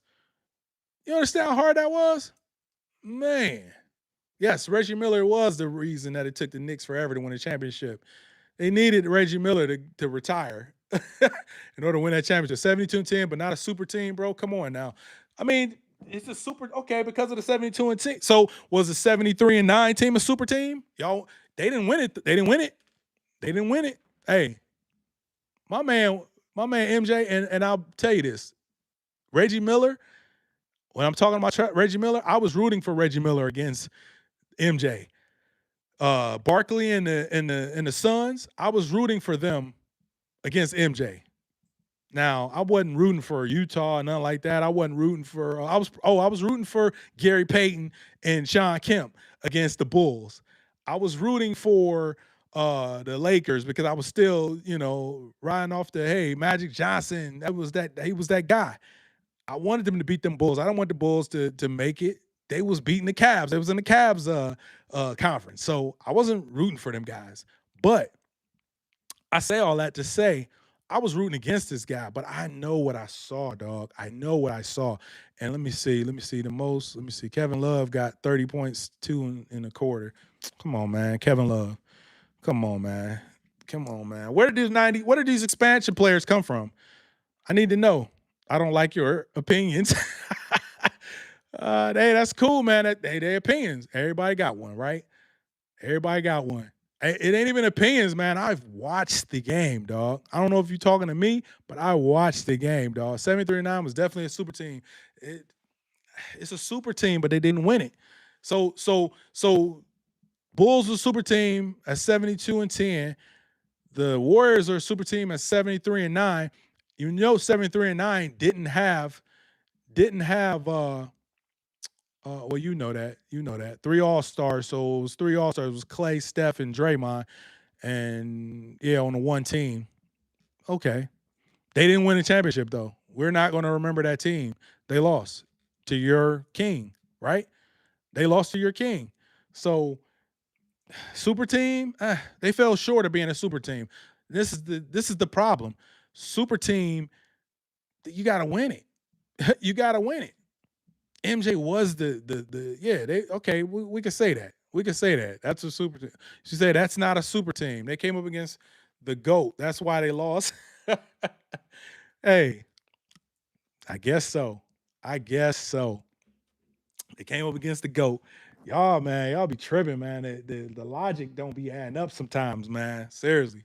That logic don't be adding up sometimes because y'all will use, and I won't say y'all because I hate when people use just generally speaking all these people, but I'll say a lot of LeBron fans. A lot of LeBron fans will use that whole, they'll be like, oh, you can't up 3-1-2. Let's never forget. Let's never forget that. Let's never forget that. And I'm from Cleveland. So yeah, let's never forget that. Let's never forget the context. Let's never forget that Andrew Bogut got hurt. And I know y'all want to be like, oh, who was Andrew Bogut? Andrew Bogut was a big part of that team in 2016. He was a part of that super team that y'all talking about. Andrew Bogut got hurt. Uh Draymond Green got suspended. Draymond Green getting suspended game 4, and then you got game 5, which still was a hard-fought game. Kyrie Irving and LeBron had to hit 40 points. Thing is, Andrew Bogut wasn't in that paint. He wasn't clogging up that paint. So it gave Kyrie Irving free reign. It gave the Cavs in general free reign to the basket. You didn't have anybody there to stop you. And then you didn't have Draymond Green. Come on, dog. If we being objective, come on, dog. You got to be objective about that, dog. Come on. It ain't just they was up 3-1 and that was it. There was some factors that led to them coming back. And I'm a Cavs fan, dog. So, but I'm gonna be real. I'm gonna be objective with it. Clay, Steph, and Draymond won without KD. Facts. They won without KD. Yeah, they did.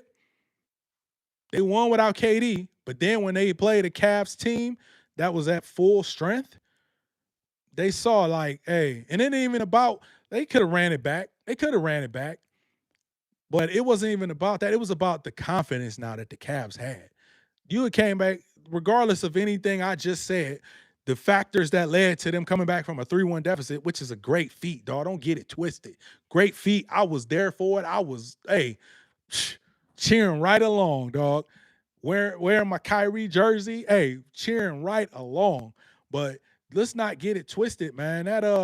They came back from 3-1, but there was like I say, man, there was some things that we gotta still recognize that happened in that.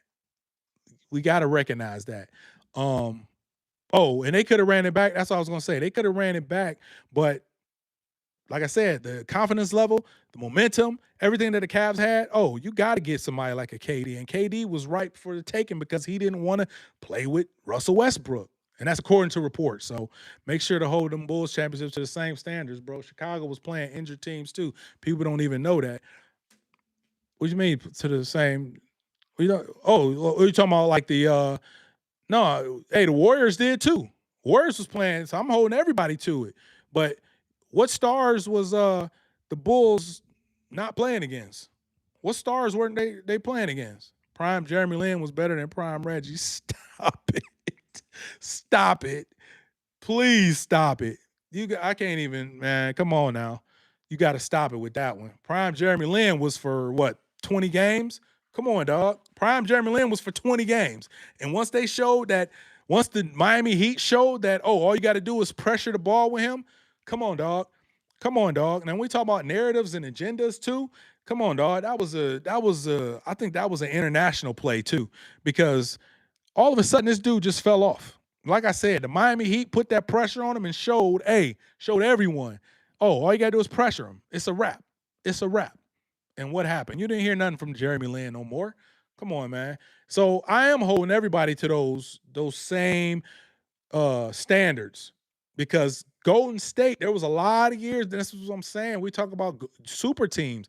Golden State, that first season, didn't play against a healthy point guard throughout their finals run in 2015. Context.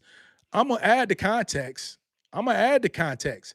Um, they didn't play against a healthy point guard that whole playoff of 2015. They didn't.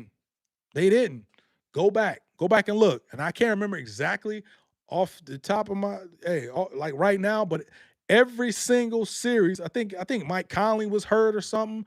And Mike Conley, come on now. If we know you know basketball, Mike Conley was nice back then when they played against Memphis in that series, in that early in that series or early in that playoff, they he was hurt. And that hurt Memphis. So, and not to say Memphis would have beat him, but the thing is, who does Steph Curry really have to guard?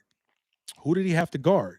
So that's an easier road. That's definitely an easier road, man. Dirk beat a super team. Dirk was better than Reggie. Dirk beat a super team. You talking about the Heat? Okay. That super team had the best player or the GOAT. So that's the thing too, man. When we talk about the GOAT, and like I say, I hate really doing this because now we start taking away from one individual to boost up another. But you can't be a GOAT. I don't care what you say. You cannot be a GOAT and score 8 points on the biggest stage of your sport and average 17. I don't care what was going on with you. You can't do that. I'm sorry. You cannot do that. You cannot score 8 points on the biggest stage. And it wasn't like you was getting shut down. So it was a mental thing going on. So whatever the hell happened, it happened. You can't erase that. It happened. On the biggest stage, this dude scored 8 points in a game, dog. So with that information, that weakens your GOAT status. It weakens it. I'm sorry, but you're still great. You're still an all-time great, even with that. You're still an all-time great, dog. LeBron James is still an all-time great, but when we want to nitpick and we want to bring up all these different things, yeah, you were a super team and you won 2 out of 4 championships when you told the fans that you were going to win, not 2, not 3, not 4, not 5. Like, so come on, man. So I need you to do the same thing, ARW. I need you to do the same thing. I need you to do the same thing. Brian the GOAT. Hey, everybody got their opinion, man. Everybody got their opinion. But a lot of people don't want to answer that question. D-Wade said he scored 8 points to show that he needed to be the first option if he wanted to win because Wade ego didn't want to give up his leadership. It's always a narrative or an excuse. I'm sorry. It's always. There's no excuse for Jordan losing to the Bird Celtics in my eyes. There's no excuse, but he took his lumps just like LeBron James took his lumps, but LeBron James decided to go. He decided to go. Jordan stayed at home. He stayed at home. That's the and that's to me that's a big difference. It's a big difference, man. He stayed at home, and old boy went. That's a narrative, and that's what I'm saying. That's some opinionated stuff, man. Dwayne Wade didn't say I got the video and put it out there. He was like, I don't know what was up with LeBron. We all didn't know what was up with LeBron. That's nah. You got to produce some video on that one, dog. He scored 8 points to show that he needed to be the first option if he wanted to win. So he didn't shoot the ball. He wasn't aggressive. He lost the championship. He averaged 17 points in that series because he wanted to show people that he wanted to be the first option. Come on, dog. We making up we come on, dog. We making up stuff now.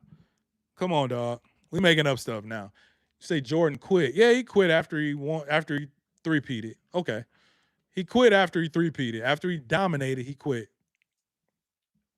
Hey, that's your opinion. You're entitled to it. The man, but he quit after he won. So I think that's like he quit 3 different times. That's not a killer instinct mindset. Like to try to push us up out your way. Oh God. Hey, whatever, dog. You say Jordan quit 3 different times. Yeah, he quit after winning. He quit after winning, y'all. Let's not brush that under the rug. He quit after he won, after he showed y'all that he was the best and the world was calling him the best. So we can say what we want, man. We can say what we want. But you think it was all pressure getting to LeBron? LeBron came into yeah. I think that's what it was. Like so, let's not make up things. It was the pressure. It was the pressure, dog. Exactly. His father was killed, dog. He quit because when his father was murdered. Come on, dog. Come on, dog. He quit when his father was murdered.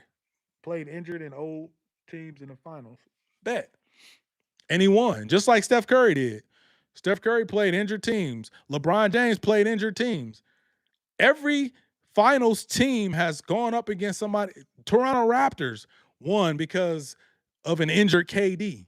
So come on. It happens. It happens. So I still haven't heard who got injured on any of the opponents from for the Bulls. I still haven't heard who got hurt. You said Bulls rings would be like the 2011, 2014 Heat playing the Bobcats and Pistons in the finals. Facts. I got it. But back to the real at hand, man. Where is LeBron going? We got some new people in here. Let's get those likes up. We got some new people coming in. Um, who who is going to win the LeBron James sweepstakes, if you want to call it that? Who's going to win the LeBron James sweepstakes? Because man, it's too much stoppage going on right now. Right now, we're supposed to be hearing about signings. We just heard about Gary Trent signing today. Oh my God, Gary Trent signed with Milwaukee today.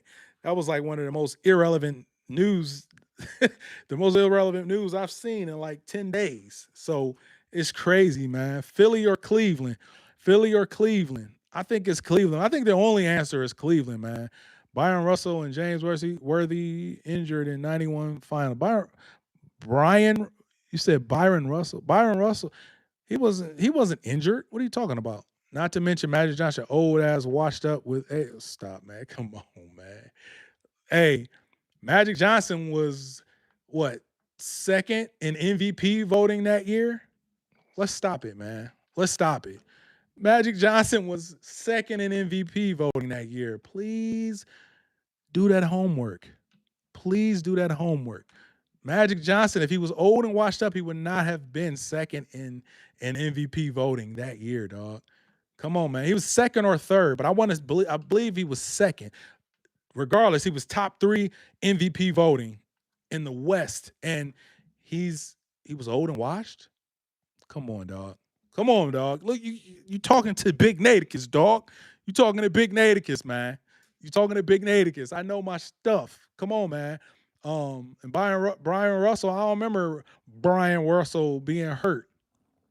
Um, James Worthy injured in the 91 finals. I think he was a little injured, but James Worthy, yeah, James Worthy, when was he yeah, he was a very integral part to the success of the Lakers. But 91, at that point, James Worthy wasn't James Worthy. Like, come on. Now, if you want to talk about somebody old and watched, that was James Worthy. Magic Johnson led that team to one of the best seasons that the Lakers even had during that run. That was one of their best seasons. So, and Magic Johnson was at the head of it with a Vlade Divac. Like, I mean, come on. Hey, I'm telling you, man. And they just had lost, what was it? Let me see. 90 was who was so it was 91 finals, 90 was the Pistons, 89 was the Pistons. Now the Pistons beat the Lakers because who was that? Who was it? Oh my God. Byron Scott got hurt. And I think wasn't Magic hurt too? Because I remember hearing a lot back in the day that they sold that finals or something. That's what everybody kept saying. Oh, the Lakers sold that finals. But come on, man. It's all about context. Philly or Cleveland. It's the only answer to me is Cleveland, man. The only answer to me is Cleveland. It makes sense. Your legacy has to come full circle. But according to Brian Windhurst, that there's another team not named Cleveland that, and it's a done deal. That's the rumor. That's the rumor. But we see LeBron James posted in Ohio. We know he's from here, so he's going to be posted here. He's doing a lot of golfing. He's doing a lot of old man, retired looking activities too. So I'm not sure, man. I'm not sure what he's going to do. I believe the only answer. I believe the only answer is Cleveland. In my opinion, the only answer is Cleveland. Um, you said Jordan's opponents were so inferior compared to the teams Bron played. Yeah, recency bias, man. That's all it would be. That's all it is. It's recency bias. People got you say just do the most disgusting thing and join Boston. Come on, dog. Ain't join no damn that would be crazy to join Boston. And yeah, you better take him off of that mantle if he went to Boston. You better take him off that mantle, ARW. You better take him off that joint. Is that ARW or AR? Okay, ARW. Hey, oh, eyes. It's a little bright here. But yeah, man, you better take him off that mantle if he go to damn Boston. If he go to Philly, I'm saying take him off that joint. You matter of fact, ARW for for what you for your stance, you better hope he come back to Cleveland. You better hope he come back to Cleveland. And it's a thing too, and this is why I say like it's double standards for everybody because like everything that LeBron do now, you say, yeah, he hate Boston with a power. Yeah, that's what I'm saying, man. Like if he go to damn Boston, man, you better take him off of that joint. You better, I better see that 23 Jordan jersey and tell your boy to take off 23 too. Tell your boy to take 23 off, dog. Jordan played the Suns, Sonics in Utah. Yeah, the Suns. The Suns? What are you talking about? The Suns with all-time Barkley, Kevin Johnson, Dan Marley. What are you talking about? Richard Dumas. You don't even know who that is. I bet you don't even know who that is. Richard Dumas. Come on, man.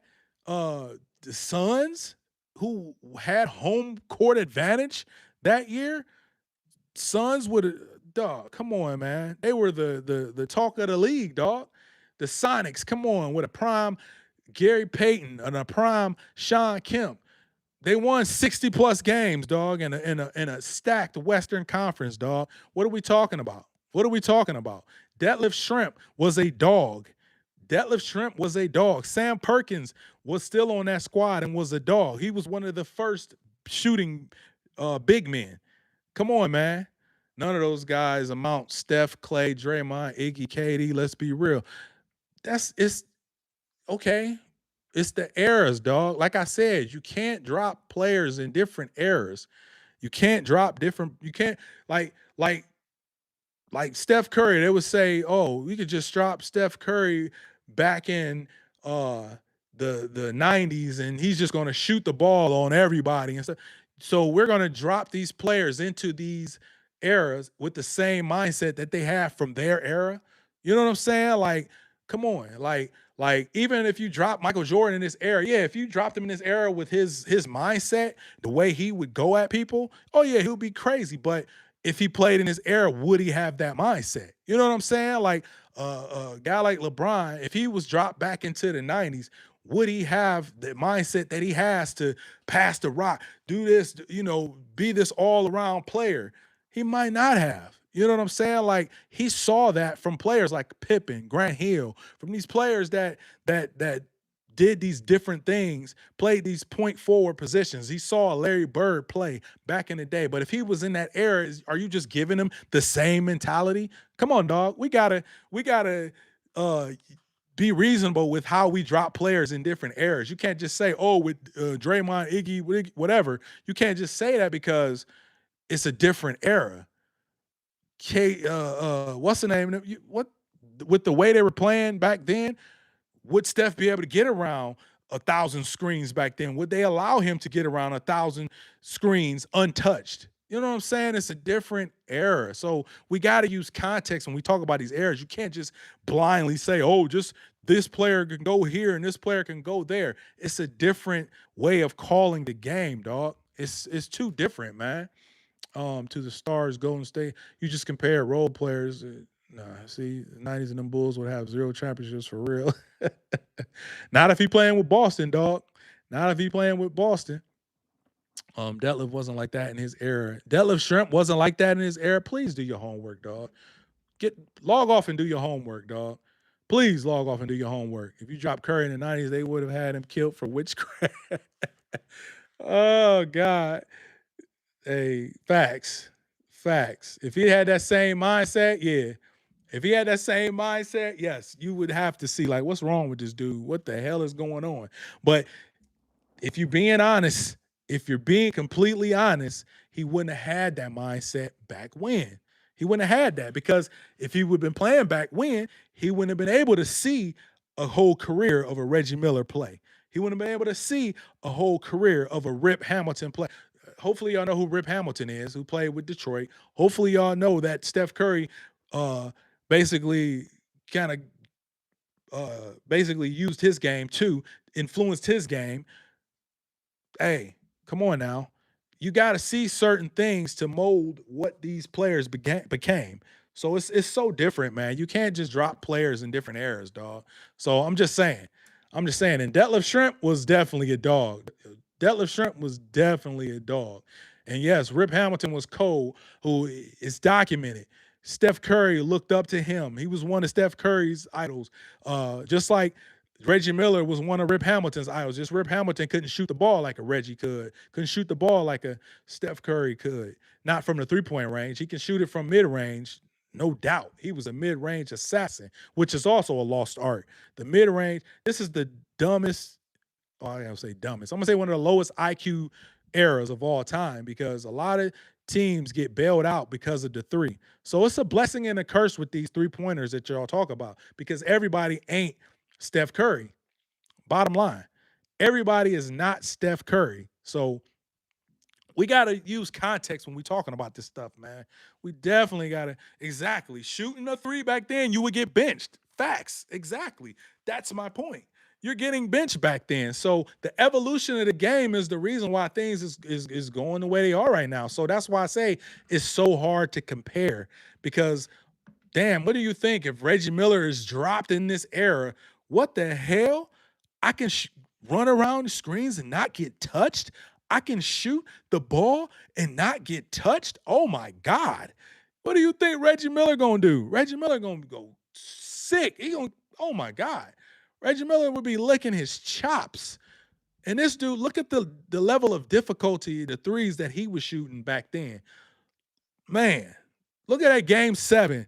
The only game 7 that the Bulls played against Reggie Miller and the Pacers. Go look at that game.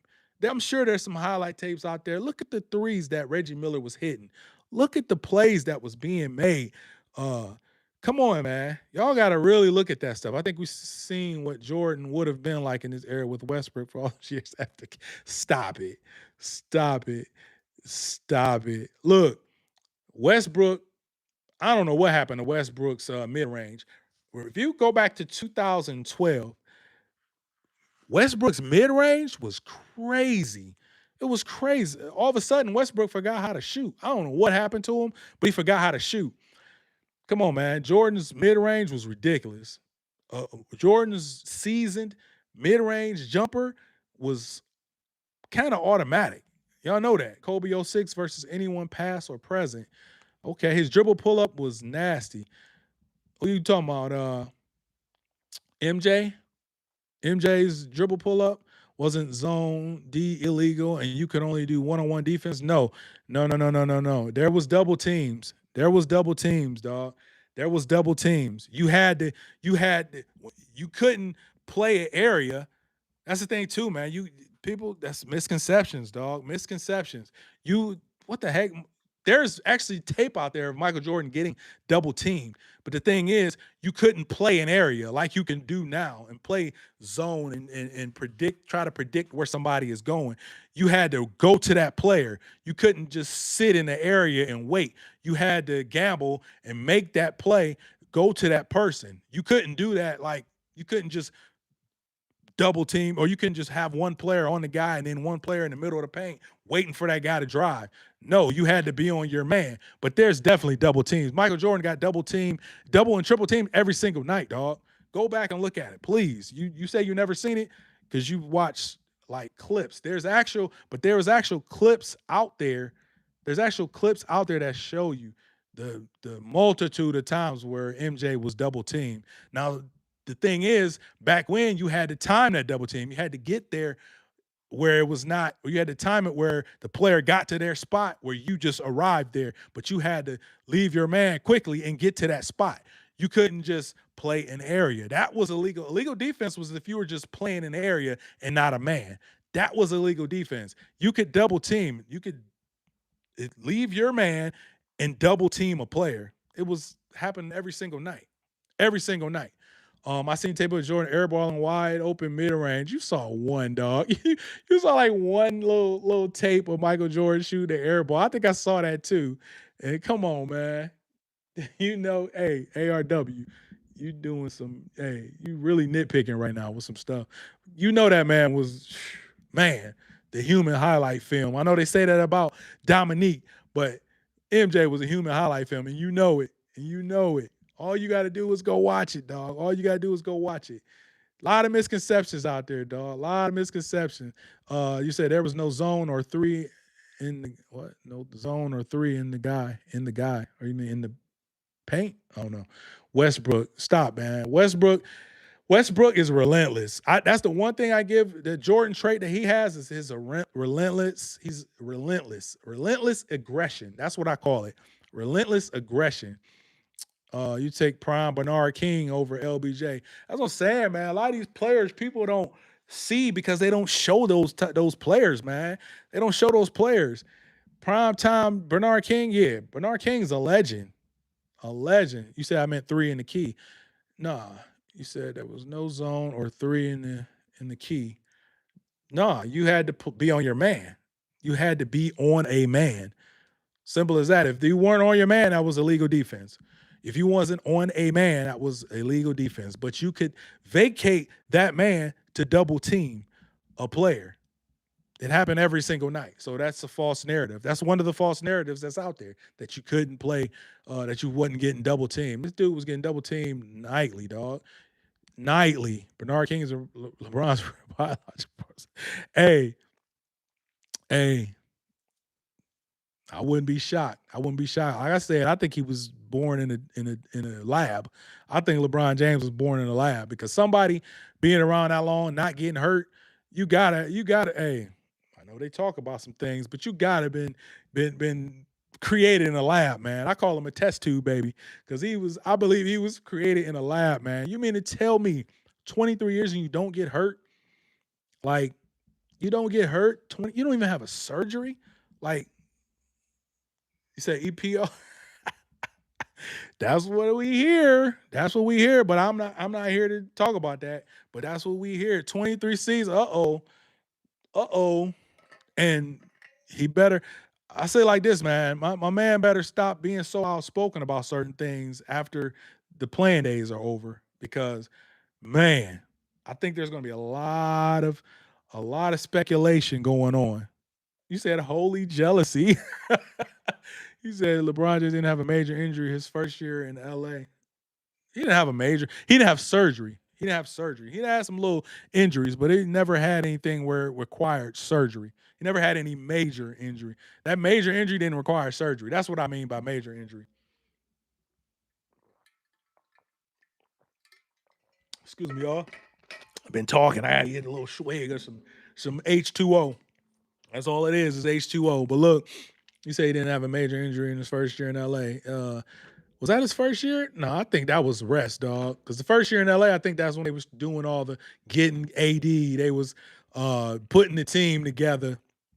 LeBron James in his first year don't ever do anything. That's why I'm like, man, if he goes to Cleveland, hopefully it's that they have a short learning curve and he can kind of be that stabilizing force for the Cavs and lead them to that's what I'm saying. Leading them to a championship. I just having a conversation with my son, and I was like, now if LeBron James comes back to Cleveland and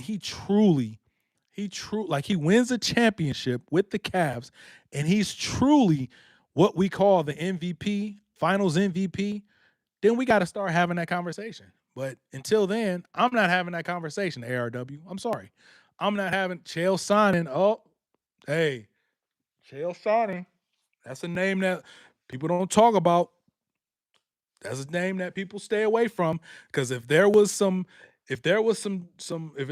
truth to some of the stuff that he's saying, wouldn't there be some type of defamation lawsuit or some type of, you know what I'm saying? Like there's a lot of talk, and Chael been talking for some years, and no one has told him to stop talking.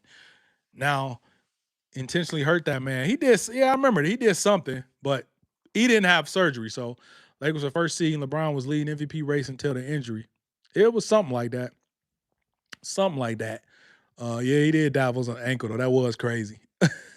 Bron took the '07 Cavs to the finals. Jordan could never. All right, whatever. Whatever. Brian did have a major injury for. Oh yeah, I saw that one already. Brian took '07 to the finals. He lost though. He got swept. So now we're going to say, oh, it was the team. It was the team. But that same team helped him get there. That's what I'm saying, man. The same team helped him get there. And name me all the teams he played on the way to the finals and tell me that year in '07, tell me if that if those teams had their best players. I'll wait. I'll wait because we definitely, yeah, LeBron ducked Kobe in '09, '10. What did they do? What we never got to see Kobe versus LeBron. And whose fault was that? I'll wait on that one too. But look, Spurs dynasty, I get it. I get it.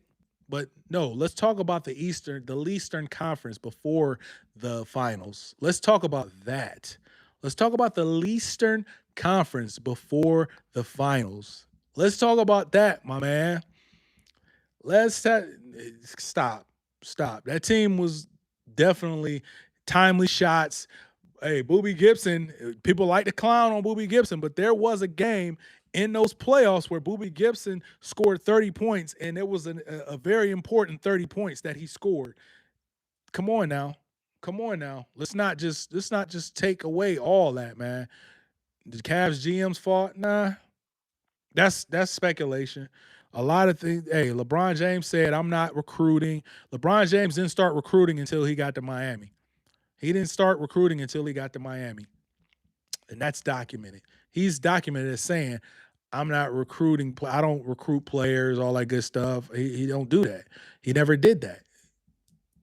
So, and I also believe that a lot of players early on, a lot of players in their prime, playing with a young LeBron, wasn't trying to play with LeBron and his style of play. His style, yeah, it was a game that got them to the finals. It was a game that on the road to the finals, dog. What do you mean? It was a game on the road to the finals. Um, yeah, Wade said LBJ created the big three to stop Kobe Bryant. Bron had no help. Bron also, yes, he did have help. Bron had help in '07. He had help because Vince Carter was hurt that year. He had help because AI was hurt that year. He had help because Gilbert Arenas was hurt that year. Come on now. He didn't play a healthy team until he got to the finals. And which year was that where he played against the where he scored the 26 points against Detroit? Great. That was great. When he scored 26 straight points against, I had never seen anything like that in my life. And that's the thing. I can be objective and say I've seen some things, but that was one that was crazy. I can sit here and say honestly that I haven't seen much like that over the years. Um, you said, okay, well, Steve Kerr had them for Jordan in that case. Had what?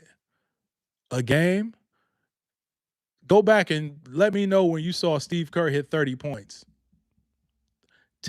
Show me a game where Steve Kerr scored 30 points, bro. Please, please show me where he scored 30 points. Didn't Clay score 30 points in a quarter? Yeah, regular season against the Bulls, he scored 37, I want to say, right? Or are you talking about that? What did he do in what was that? Third quarter? What was they call him? They was calling Clay something. He did something crazy in the playoffs, and when they came back from that 3-1 against OKC. LBJ played the Washington Wizards and the Indiana Pacers, 8 straight NBA Finals. You said 8 straight. Wait a minute. LBJ played the Washington Wizards and the Indiana Pacers, 8 straight NBA. Oh, you mean 8 straight Eastern Conference Finals? What do you mean? No, playoffs against the Rockets. Bron took over that game against the Pistons. Yeah, that was crazy. I ain't never seen nothing like that. But who was the man in the middle on the Pistons for that when he scored those 26?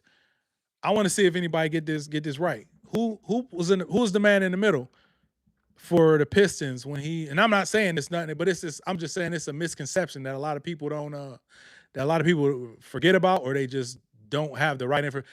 Wrong. You said Lambeer. That's wrong. Ben Wallace was playing with the Bulls that year. Hey, Ben Wallace was not on that Pistons team. Hey, guys in the middle on that team was an old Chris Webber and Rasheed Wallace was still on that team. Ben Wallace was not on that team. I knew somebody was going to say that. Ben Wallace was not on that team. 4-time Defensive Player of the Year. Okay, Rasheed Wallace wasn't and I'm not saying it was anything. I'm not trying to get but I just knew that somebody was gonna say Ben Wallace because it's just some of the wrong information that's out there. There's a lot of people out there that think that the Bulls went to the Eastern Conference Finals when Jordan retired the first year. So a lot of people thought he said so. Rasheed Wallace wasn't one of the best defenders in the league. Ben Wallace was 4-time Defensive Player of the Year. That's why I asked that, because they didn't have the and regardless, and that's why I prefaced it by saying that was one of the greatest stretches I've seen. Like, you knew what was going to happen. You knew that LeBron was going to take that joint to the rack, and there was nothing they could do to stop him. There was nothing they could do to stop him. So I think it was Rip Hamilton. He said, I think it was Rodman. But Lambeer, nah. But it wasn't Ben Wallace. It was a old Chris Webber who had came over from those, to try to, give his hand at. I don't know why they traded Ben Wallace, but Ben Wallace, and I think that, who knows, teams weren't trying to spin back then, but Ben Wallace was traded to Chicago the previous season. So he was not there. So I just wanted to ask that because I know some people say that. Tayshaun Prince was a menace on defense, but he wasn't doing nothing with LeBron. He was just too little. So I know you're trying to justify and all that, but Tayshaun was just too little. Like I said, LeBron James, one quarter in his 30 years. Wow, bro. You said 30 years. Oh God. But look, that was a crazy, crazy feat. And it was in the playoffs. And like I said, they knew who was about to take. They knew what old boy was about to do because he wasn't really shooting a lot then. It was a lot of bully ball, a lot of going to the basket, a lot of using his size. And what he should have did was use his size. I think over the years, and this has been one of my gripes against LeBron, over sometime when he was with Cleveland, I just thought he let a lot of people off the hook a lot of times. Now, granted, he might have been beat up from driving to the hole a lot. I know teams, they going to hit you. You big, you go to the hole, which ain't happening now because this is one of the softest eras we've seen, and there's no doubt about that. But I think a lot of the time LeBron James he started to take on that. When his jumper started, he started to fill in that jumper a little bit. He started to take them step backs. He started to let teams or let defenders off the hook. And that's just one of the gripes I had about him, man. He let his foot off the gas a lot of times back when he was with Cleveland. And if you watched full games and not just highlight clips, you would know that. That's like a Luka Doncic. If you watch full games, Luka Doncic takes his foot off the gas a lot by settling for a lot of step back threes.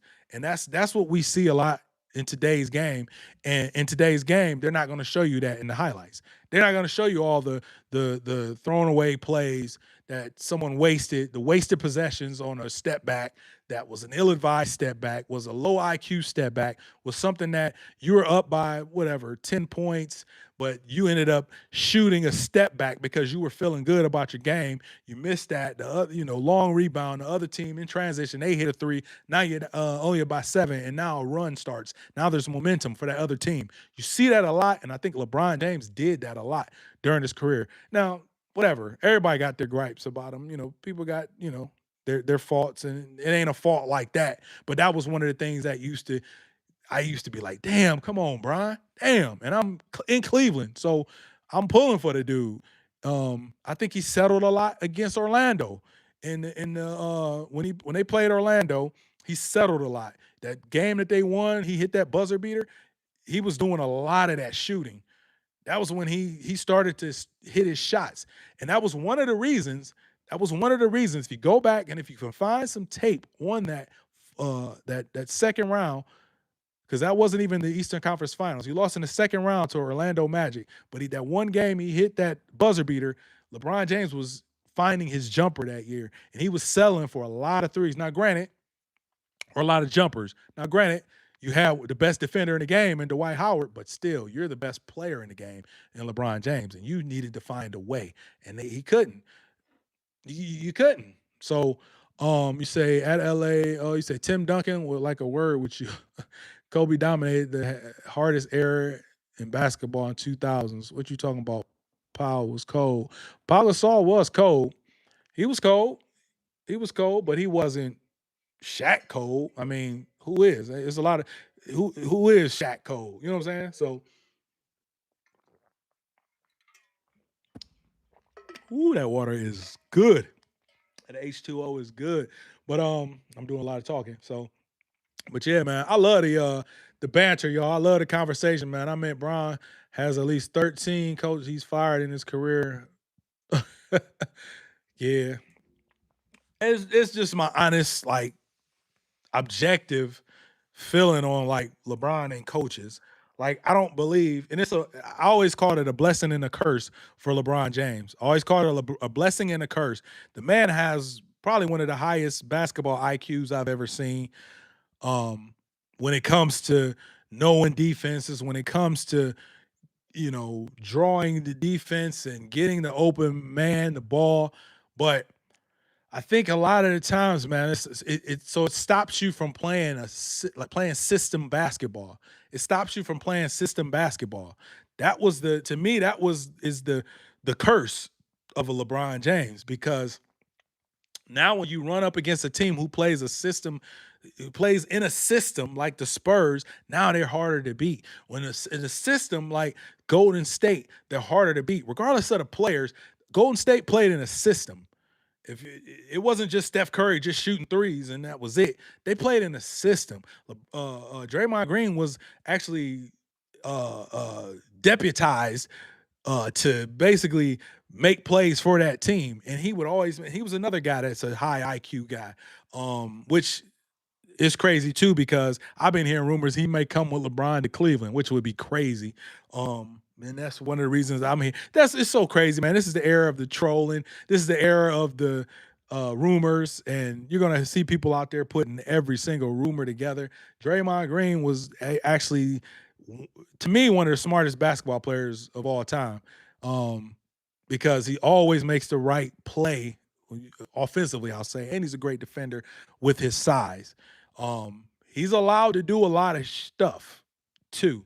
He's allowed to do a lot of things. So we really gotta put that into perspective too. He's allowed to do a lot of things. Now they starting to stop that because he's getting a little older, and it's looking like a little bit of desperation. But he he's one of the smartest basketball players I've seen over the years. They play in a system, and that's what I'm saying. When these teams that play in system, you talk about Spurs dynasty. Spurs dynasty was about a system. You didn't see Tim Duncan uh, Like Tim Duncan was dominating, but Tim Duncan was averaging like 21 points a game in the play. He was efficient. They played in the system. He played his role. He did what he had to do. You didn't see a whole bunch of games in those finals and those playoffs where he was 45, 40. You know what I'm saying? That whole team, they played that system basketball, man. They played that Spurs basketball that we didn't see in the finals just now. Because I don't know what the hell we saw in the finals just now with San Antonio. You're up by double digits every single game, and you lost. You lost that series. It's crazy. LBJ came to LA to destroy Kobe legacy, but he failed tremendously. Yeah, man. He won a title, and some people call it they talk about the bubble title, whatever. Title's a title, but in 8 years he won that one title with them. When he went to LA, was he expected to win more than one title? Y'all answer that question. He's the GOAT. He goes to a team. Is he expected to win? Now, he won everywhere he's gone, but is he expected to win more than one title going to LA? Yeah, Mitch Johnson definitely showed his inexperience. Definitely. Like, how do you not pull these players in and say, what the hell are you doing taking threes and you up by 30? Like, why? Why? They was up by 30 and these dudes was taking uh 8 or 9 threes in a row. It was almost like it was fixed. Like, I know we don't want to say that, but it almost looked like it was fixed. Like, it was like, wait a minute, what the hell are we doing? The call just came in and we need to start shooting a bunch of dumb threes. And it wasn't like they were like open threes. They were shooting contested threes. And it was some that were open, but still, why are you shooting threes and you're up by 30? I just don't get that. I'll never for the life of me get that. I was calling this the softest, not only the softest era, but the dumbest era. That's why I said that one time when I was saying low IQ basketball, because you see it a lot now. A lot of, you said Vegas definitely. That's what I think too, man.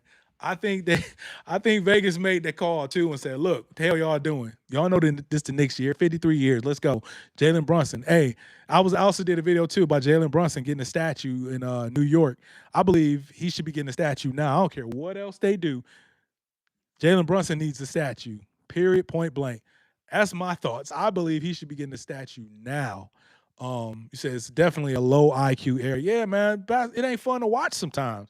Like, you might tune in and watch players, like you might tune in and watch a LaMelo Ball, but if you watching a full game of LaMelo Ball, you're gonna turn because you're like, what the hell kind of shot was that? Brunson is the greatest Knick of all time. I say that too. I say that too.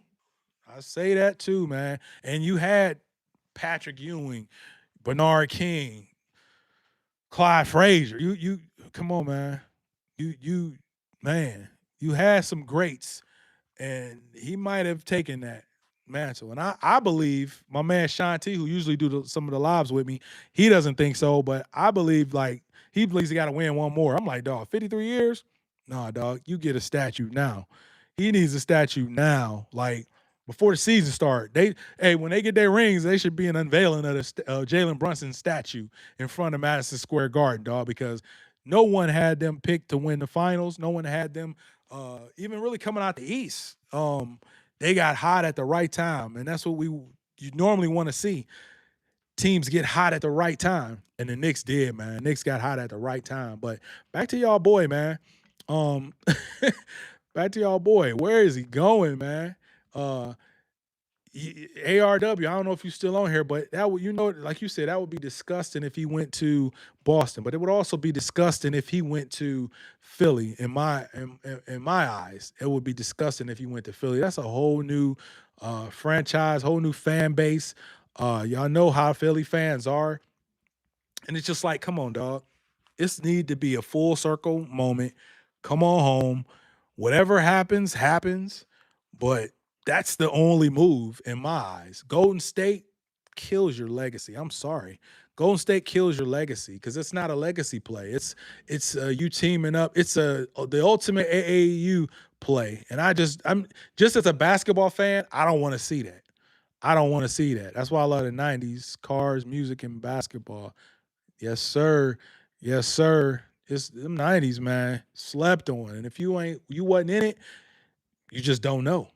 You just don't know.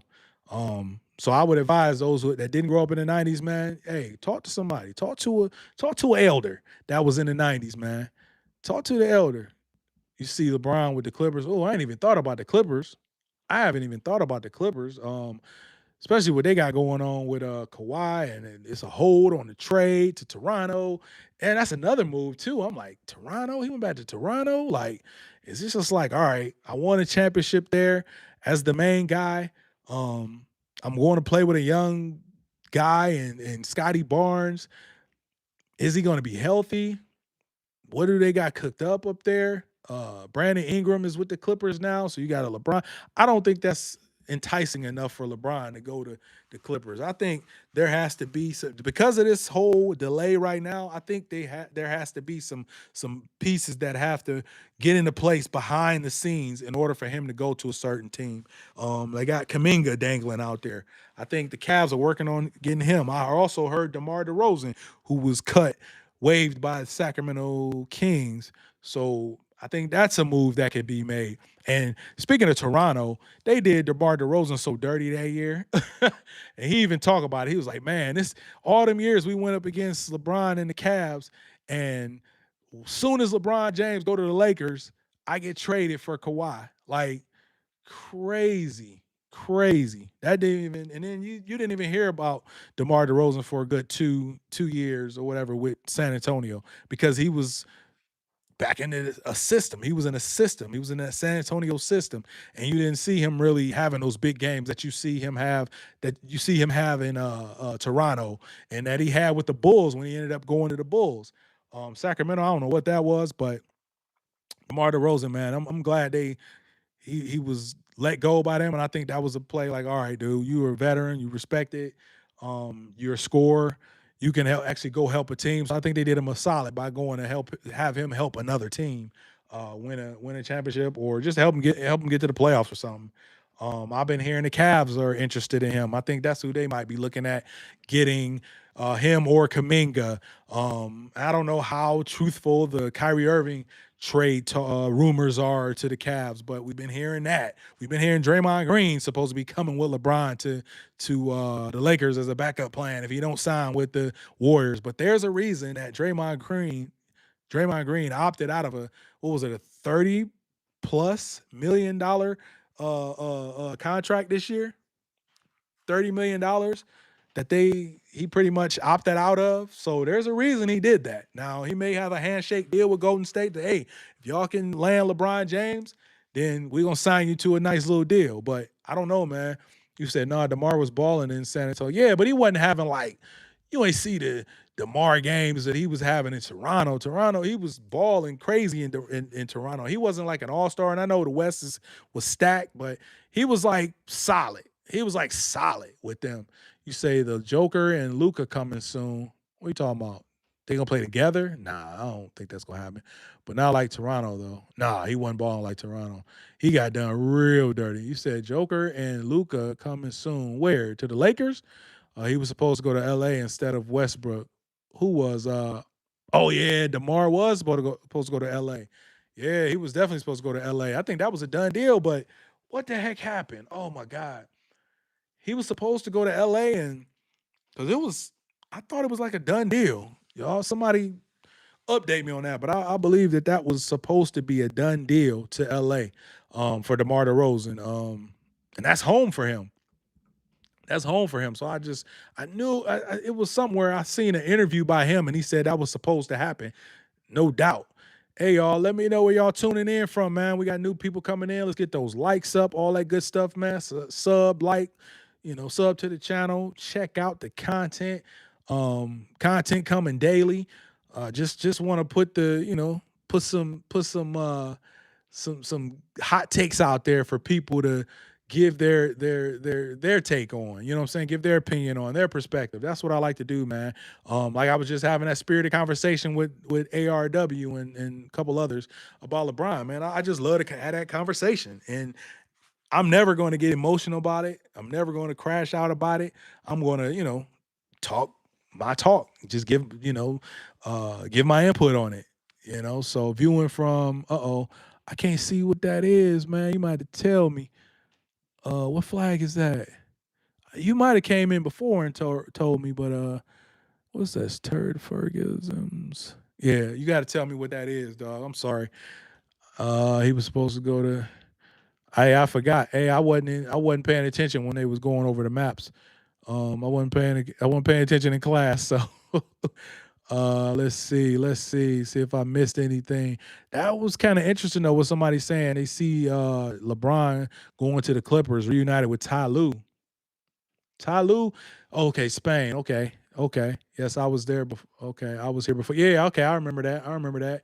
Hey, shout out to you in Spain, man. Shout out to you. Hope you subscribe to the channel, man. Hopefully you check out the content. Um, Putting content out there daily. I was working on something before I got on here, but I said, you know what? I've been meaning to go live, little Nate night live.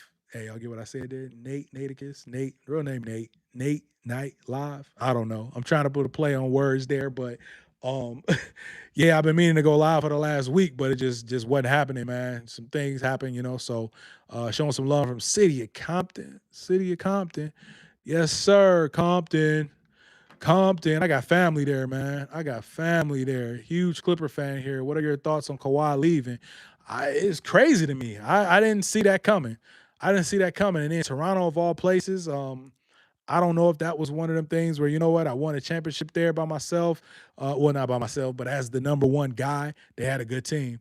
Also had some good fortune with Kevin Durant getting hurt. But, you know, him going to Toronto, playing with a young Scotty Barnes, that's gonna be interesting to see, man. That's gonna be interesting to see, especially in the Eastern Conference, man, where Eastern Conference was looking like, oh, it's up in the air. But now is the Knicks gonna come back like they were this year? I believe they just got super hot at the right time, and the pieces just all fit well together. That's what I believe happened, and also some some inexperience on the Spurs side. I think that's what happened.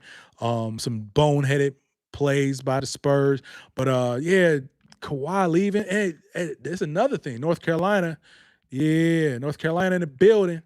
Welcome, welcome. Hopefully you subscribe to the channel, man. Like the channel, like the live, all that good stuff. That'll work. But yeah, Kawhi, man, it was crazy because they put a hold on that trade because of that whole thing going with the aspiration deal. Oh my God, that's just so crazy. Now, I believe a lot of these back-ended deals to make the money work. I think a lot of these happen with a lot of teams. Now, I think this might put some light on some of that because we got some investigative reporter who decided to, they wanted to go really, really deep on this whole thing. And I can't remember the dude's name, but he was making his mark. He was going around the news cycle when they started talking about this whole aspiration thing with the Clippers. And the Clippers stand by it that it wasn't them that did it. It was the people at Aspiration. So I think that's the name of the company, but I think it's some people that did some craziness over there. So they're standing by what they did, but you never know, man. You just never know. You never know. Hey, how my audio sound, y'all? How my audio sound? And welcome all the new viewers. Definitely need you to hit that like, man. Get the likes up, man. It'll definitely help out the channel, and I greatly appreciate it. And let me know where you're tuning in from, man. Let me know where you're tuning in from. We need them picks from Toronto. Love Kawhi and what he did for LA. It was time to move on for us. Yeah, it was time to move on. It was definitely time to move on. PG had to go too, and I'm glad we did it in a good timing. Yeah, PG had to go. But man, that was such a missed opportunity, I believe, for the Clippers. The Clippers was a few of those years, man. They were the favorite. They were the guys that everyone was talking about. They're going. That's the team. Even in the whole bubble situation, it was about the Clippers. They blew a 3-1 lead. And I just think teams didn't want to be there. I think teams had different perspectives on being in the bubble. I know people say, "Oh, it was hard being there. Oh, it was the bubble championship." But regardless, it was a hard thing to deal with out there, whether you wanted to be there. Because I think that's why a lot of these people say that the bubble was a hard thing because they didn't want to be there.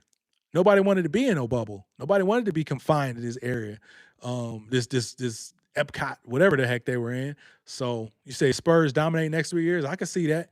I can see that. Injuries kill. There's no excuses. Part of the game. Yeah, it's definitely. That's what I was just saying earlier.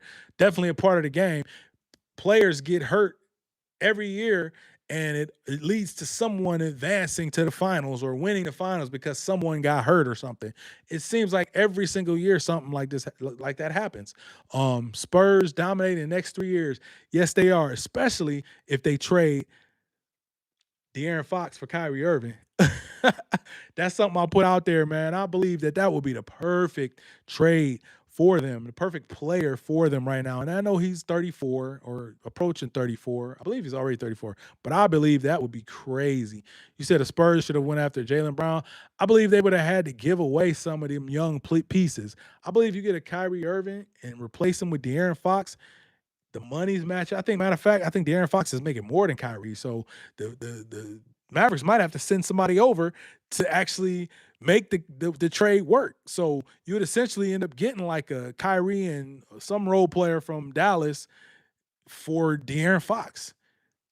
And then what happened in that finals and De'Aaron Fox, they can't trust him going forward because you were clutch player of the year, and there were some things that you did that was really boneheaded, and I don't believe should have happened or it can't. That was something that was super unexpected from uh, De'Aaron Fox, and I believe you put a Kyrie in there.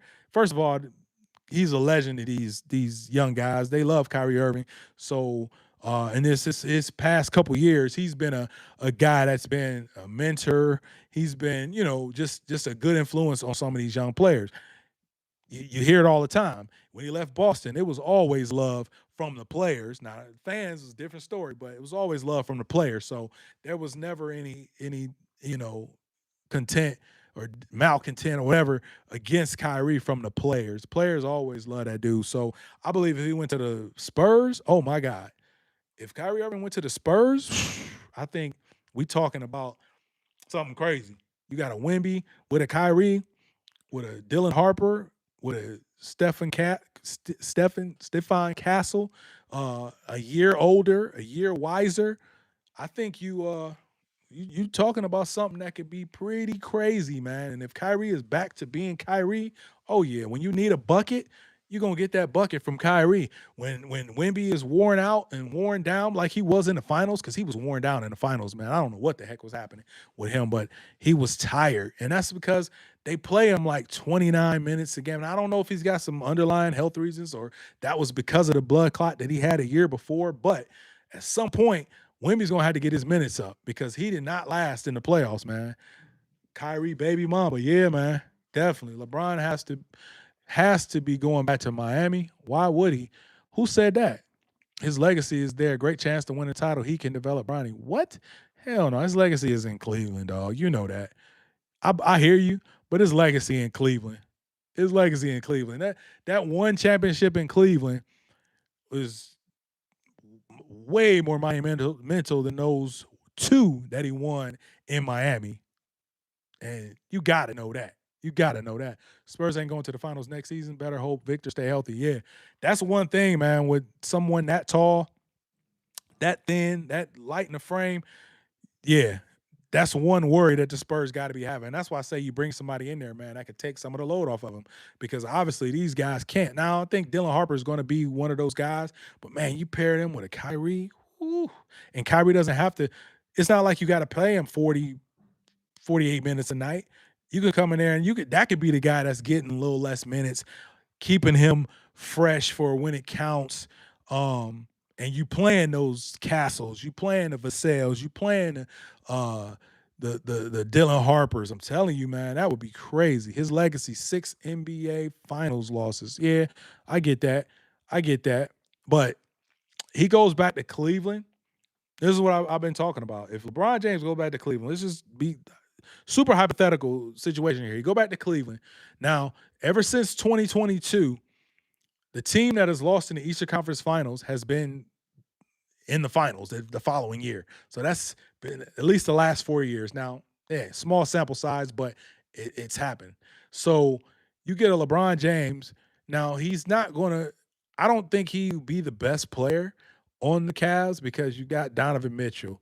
You got hopefully a more seasoned Mobley, a more aggressive Mobley. I believe Mobley's got the tools, but I don't think he has the mindset. I don't think that's when we talking about mindset. I don't think he has that killer to go in there and say, "Get your little ass out the way. I'm about to dunk this on your head." I don't believe he had that mentality.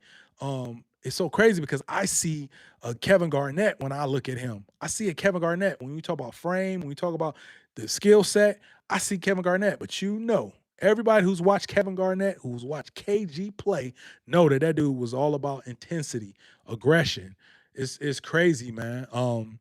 Isn't Kyrie a cancer to the young guys? Nah, that's a false narrative. Anytime you go to any Boston game after Kyrie even left there, it was all love. They got nothing but great things to say about Kyrie, man. He's mentoring Cooper Flag as we speak. Mentored them all last year. Was mentoring Luka Doncic. I mean, that narrative is old. That's a outdated narrative, man. That's an outdated narrative. Um, that's is definitely not a cancer to the young guys. You said nobody beating the Nova Knicks. Hey, right now it don't look like it, but there was a lot of games that if teams played smarter, let's just be honest, let's be basketball fans. If teams played smarter, like the Cavs, you're up game one, dog. You just had a hard fought 7 game series against the Pistons, and New York had all that time off. Now it was probably rust, but you up by 22 in the fourth quarter. All of a sudden, your star player goes 1 for 6, doesn't even take a shot. Take doesn't isn't even aggressive. We've seen Donovan Mitchell score 70 points in a game, and they needed every single basket. Now, yeah, it was a regular season. It was against the Bulls, but we seen Donovan Mitchell do it. We didn't see Donovan Mitchell be aggressive at all. We didn't see, and we're never going to see a James Harden aggressive in the playoffs for some crazy reason. I don't know what happens to that dude, but yeah, they definitely got inexperienced coaches. Yeah, but man, hey, I wouldn't be shocked, man, if the Knicks did go back. I think they got hot, but I wouldn't be shocked that they build on that because now it's like confidence. Now it's like, dog, we went 13 straight in the playoffs. Like, who does that? You know what I'm saying? Who does that? Knicks got the best starting five in the league. I got them going back to the finals. All right. And you saying they say Hawks Atlanta. Okay. Okay. I see the praying hands going up, Tico. Hey, praying hands go up, but you know how it go, man. You know how it go. Everything's got to go perfect. The same mentality. That's hard to do. That's hard to do. All Detroit is missing is a shooter.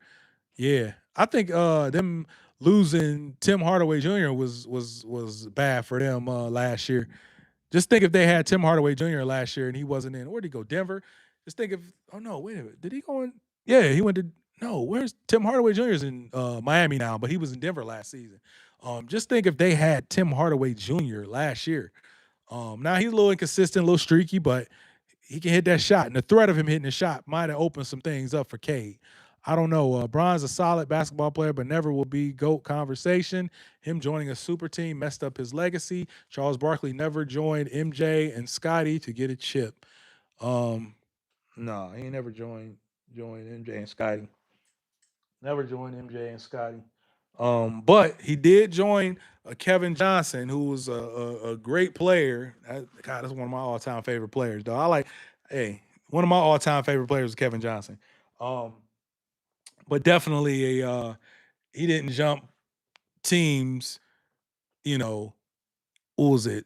He did jump to the Rockets with Pippen.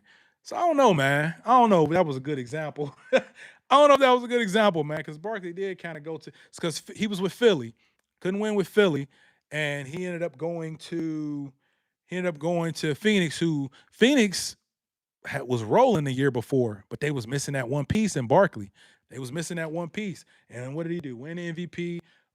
He went to a great team, man, in Phoenix. Phoenix had won 50 plus games that year before he came. KJ was never the same after that Bulls series. Nah, man, injuries, man, injuries. In the era that he played in, KJ was a dog, man. And they blew a couple series against the Rockets. the Suns actually helped the Rockets get to those two championships, man, because they blew a 3-1 lead. Um, Phoenix did. KJ, man, KJ went off in a lot of those games, but that team wasn't the same, man. That team just wasn't the same. Barkley famously says it all the time too that hey, that 1 year after they went to the finals, he was like, guys that wasn't even playing, they had restaurants. These guys was feeling themselves. So the egos I think got in the way, and uh they put some serious against the Rockets because I think both times I think they had the Rockets on the ropes. If I'm not mistaken, I was a Phoenix Suns fan because I was a Kevin Johnson fan. I'm a player fan, man. What do you say? What do you say? He say you ain't lying. Kobe has beaten more 50-win opponents than LBJ and Steph Curry and Magic combined. Yeah, he has. But thing is, man, we a lot of a lot of people are going to bring up the Shaq factor. A lot of people are going to bring up the Shaq factor, man, because a lot of that happened with Shaq. I still give Kobe his flowers, but a lot of people don't. They try to diminish because he had Shaq with him. But Shaq himself even said, "Man, without Kobe, it ain't no me." You know what I'm saying? So I think they were a tandem, man, more so than just an individual player. They were more of a tandem and a dangerous tandem at that, man. Shoot. Against that Blazers team, they were down by 15 and they ended up coming back. It was him and Kobe who was working basically together, and it was topped off with that alley oop from Kobe to Shaq. And that man, that was crazy, man. Hawks was the only team that beat Nova Knicks twice, right? But it was after that. Hey, after that, it was a wrap for anybody. It was a wrap for anybody. And just think when the Knicks went down 2-1 to the Hawks, who would have ever thought the Knicks was about to go to the finals? Like crazy. Nobody thought the Knicks was going to the finals after that. So that's just it's crazy, man. That the Nova Knicks, as y'all call them, like as they're called, they put it all together at the perfect time, man. They put it all together at the perfect time. And hey, they did their thing, man. I can't take nothing from them, man. Can't take nothing from them. They were down, they came back due to some dumb, low IQ playing by the Spurs, but nevertheless, they came back, man. A lot of teams will fold. They never folded. They never folded, man. So that's why they're the champs right now. That's why they're the champs. Would you say KJ was never the same? Yeah, and he was killing in that series too, man. KJ was killing that series. But the thing is, they for some reason after Dan Marley got killed, and you can see that video too. After Dan Marley got killed by MJ, he was averaging 42 against Marley, and Marley was one of the better defenders in the league. They put KJ on him for some crazy reason. But KJ was like, that actually just took, any pressure off of me. I was like, all right, whatever's gonna happen, happen. Now, granted, I think he averaged a couple points less when KJ was guarding him, but it was KJ, man. He was too small. And Jordan still averaged over 40 for that series, which is crazy to average 40 points in a series. It's just crazy. If LeBron wants to win a title, he goes to Miami. That team has a winning culture. Why would he go back to Cleveland unless for sentimental value? Don't leave Luca for Mitchell and Harden. Nah, you leave for Mitchell. I believe you can leave for Mitchell, but not Mitchell and Harden. Like I saw that rumor that they talking about trying to get Kyrie for Harden. I don't know, man. I was never a fan of the Harden move, but I believe that could be one of the things holding him up. Like, hey, Harden, I know we had some type of handshake deal going on, and we said, hey, we're going to get you, we're going to pay you after you opt out of your contract. But man, I'll be like, hey, look, we made a business decision, and we ain't doing that no more. I would tell that to him and get him someplace he want. I could see Harden because they have, and I don't know how they put these trades together, but they have Harden going to Miami, playing with Giannis and them. That's what they got. But you don't go back to Miami, man. If you're LeBron, you don't go back to no Miami. That's not where you came from. And Cavs were just in the Eastern Conference Finals. That's not just sentimental. That's you were just in the Eastern Conference Finals. Like, come on. So that says something. And I get it, but nah. You said plus Kobe was 12-time all defensive player or defensive team legend. Charles got traded to Houston, never joined a super team. He got traded to Houston, but I thought he requested a trade out of Yeah, he got traded, but he requested a trade out of Phoenix because he was done, and he wanted to pair up with Scotty and Akeem. That was the rumor that was going around then. Like we can't prove none of it, but that was the rumor. Kobe carried Shaq to those chips. All right. If Shaq would have been Kobe work ethic, they would. Yeah, yeah. Facts. Kobe is the only player in NBA history to score 600 points in 3 consecutive playoffs. Okay, that's one stat that I didn't know about. Loving the Kobe facts. Me too. I haven't seen that. Wow, only player in NBA history. So Mike didn't do that. Man, I gotta look that up. I'm gonna pin that. And matter of fact, hopefully this don't mess me up. I'm gonna take a screenshot of that.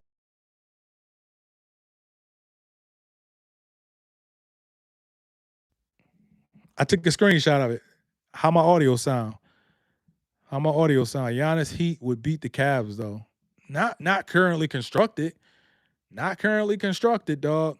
Now you want to add LeBron to that, but currently constructed, hell no. Miami Heat, they got some holes, dog. I believe they actually gave up too much to get Giannis. And name the last time Giannis was healthy at the end of the season. I'll wait. I'll wait. Name the last time Giannis was healthy. Name the last time Giannis was healthy at the end of the season. I will wait. Um, And who else is on that squad, dog? Like, all right, Davion Mitchell, he's up and coming, but he's not he's not a championship player. He's not a championship player. Y'all need some other things to happen on that Miami team. I got the Celtics as a playing team, maybe not even making the playoffs because of Jalen Brown. That would be crazy. Come on, man. What you talking about? They got PG and Tatum. What are you talking about? They got PGA. They got PG and Tatum, dog. Come on, man. That's an all world tandem right there. What you talking about? I'm being a little sarcastic now. But I don't know, man. It's gonna the jury is gonna be out on that team. What would Paul George bring to that team? Like Paul George getting up there. He getting up there, man. MJ is the GOAT. 3 titles back to back, retired and came back to win another three. Kobe is right behind him with greatness. Enough said. Okay. Okay. I got you. I got you. I got you. We're gonna pin that one. We're gonna pin that one. I got you. MJ is the GOAT. I believe that, man. I mean, hey, everybody got their opinion, but I wholeheartedly believe that, man. I know what I saw and I know what I see now. I know what I see from the NBA now, and I know what I saw then, man. Um, I know what the game of basketball was then, and how hard it was to get open, how hard it was to get a shot up. People talk about, oh my God, he took so many shots, man. If you listen to any NBA player, and that's a lot of fans that say that, if you listen to any NBA player, it's very difficult to put up the amount of shots that MJ was putting up night in, night out. And that was his job to shoot the damn ball. That was his job to shoot the damn ball. Back then where positions actually meant something. Shooting guard, you were supposed to shoot the damn ball. Um, that's what it was, you know. So um Jordan, I would lose to Kobe. You can't argue PG for Brown is a good trade. Doesn't playoff P turn up in the playoff, right? Don't playoff P, man. That's podcast P from here on out until we see otherwise. He did ball though when he was going against Boston, but man, I think I think that was one of the reasons Jalen Brown got traded because they said he went off the script. You were up 3-1, dog. For the life of me, man, I can't see how a team loses being up 3-1. Um, I can't because what you did to go up 3-1, the same formula applies for game five. You know what I'm saying? The same logic and the same game plan, the same strategy should apply for game five. Now I know there's adjustments made, but come on, man, not to lose three in a row. Like, come on. So yeah, and then nowadays it's really going to be, you're going to see a lot more of that because you're going to see a lot of these teams get this confident feeling about their game and they're going to start taking ill-advised threes. That's what the game is now. ill-advised threes, ill-advised shots. I mean, that's what it's about now, man. So um, I hate where the game is going now. And I think it is a lot of reason why. Oh, I know Vincent and yeah, what's up, Sir Leatherface? What's going on? Vincent Tracy, yeah, I wish they would have started together too, because Tracy didn't even get to Tracy yet. He wasn't even that dude yet. But Orlando saw something, and just think too, that was another what if Orlando, if they would have got a healthy Grant Hill, if they would have landed Tim Duncan, because that was according to a lot of people, man. According to a lot of people, that was a reality. Tim Duncan going there. Hey, thanks to Doc Rivers, it didn't happen. So you say Jordan played 82 games in 11 of his 15 seasons in the league. Come on, dog. Come on, dog. 11 seasons. He played 82 games, man. Hey, like my man was saying something earlier, LeBron would never. Bron would never. But yeah, man. Isn't Tracy overrated? Never got past first round or something? I just think he was on bad teams, man. Tracy McGrady was never the reason that he lost. I don't believe he was ever the reason he lost, but he didn't have any great teams, man. He had Grant Hill on his team, and Grant Hill was injured. That was when Grant Hill was never right, man. Grant Hill never had a good stretch of games with Orlando Magic, man. And then, like I said, Tim Duncan not going there, that hurt too. We just never got to see Tracy McGrady actually, and then he got injured. He got injured. So who knows, man? If he would have had the great fortune to stay healthy, uh, who knows what we would have seen, man? So many players, man, they got stories like that. So many players. Kobe was sending a message to the Lakers organization 3-1 against the Sun. Yeah, he was. Yeah, he was. You ain't lying. MJ number one, but Kobe should be mentioned behind MJ. Yeah, yeah. Yeah, 82 games of 15 of the season. Yeah, that's crazy. That's crazy. Sir, shoot, you ain't lying. Tracy didn't do shit. Maybe won a slam dunk. uh, but man, T Mac was a dog, man. Come on, man. T Mac was a dog. Oh yeah, yeah, that was late though. He wasn't T Mac then, man. He was a shell of himself when he was with he was a shell of himself when he was with the Spurs. And he still couldn't get one with him, man. That was crazy. That was what was that, 2013? Yeah, I think that was 2013 when Ray Allen hit the shot. I think Tracy McGrady was on that team. That's crazy. T Mac almost, yeah, yeah, yeah. Kobe is the only player in NBA history to beat four NBA Hall of Famers, the Boston Celtics. Four NBA Hall of Famers. Who was that? Oh, you talking about KG, Pierce, uh, Ray Allen, and Rondo? Is that what you're talking about? T Mac used to give me nightmares against Kobe. Yeah, man, T Mac was a dog, and that's what I'm saying. That's why people got to watch the game. CC Motion, what's going on? What's going on? Late night crew starting to come in. Late night crew starting to come in. But I've been on here for a minute. I've been on for a minute, man. Just trying to get this engagement, man. Just talking to the people. But yeah, T Mac used to give nightmares against a lot of teams. What about Houston T Mac? When he scored those, what was it? Oh my God. Somebody remind me of that stretch he had when he was going up oh God, they was down by like 7 or something. He scored, he went on a crazy run in like the last minute. Crazy. Just went on a crazy run of threes. Um, and that's crazy, man, because that wasn't the era where they were shooting threes like that. It was starting to make that turn, but Tracy McGrady was taking some difficult shots, man. He was making them, and they ended up that team ended up pulling it off. But him having Yao Ming and Yao Ming not staying healthy, that's man, that was one of the reasons too that Tracy couldn't pull it off, man. He had Yao Ming who wasn't healthy, and then he started to get hurt, and then he never really came back to be himself. So that's yeah, man. That's crazy. T Mac used to give me you said he won the game for them. You talking about Tracy?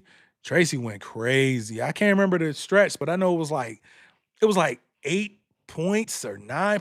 I'm kind of getting it mixed up with Reggie's numbers, but it was something crazy. It was something crazy, but I'm actually gonna look that up tonight. I might do a video on that. But definitely putting more content out there for the channel, man. So I love the fact that we got some likes on this joint. I'm loving people joining the live. I love doing these lives, man. I might have to make them a little shorter though, because I don't want to be tapped out for like if I want to go live tomorrow. Because what if LeBron make his decision tomorrow? You know I got to go live. I have to go live when LeBron make that decision. So we're gonna be here. We're gonna be here for it. And hopefully y'all come in, man, and join me. 13 points in 33 seconds. Yeah, I know it was something crazy. I know it was something really crazy, man. And it was a bunch of threes, and it was like ridiculous.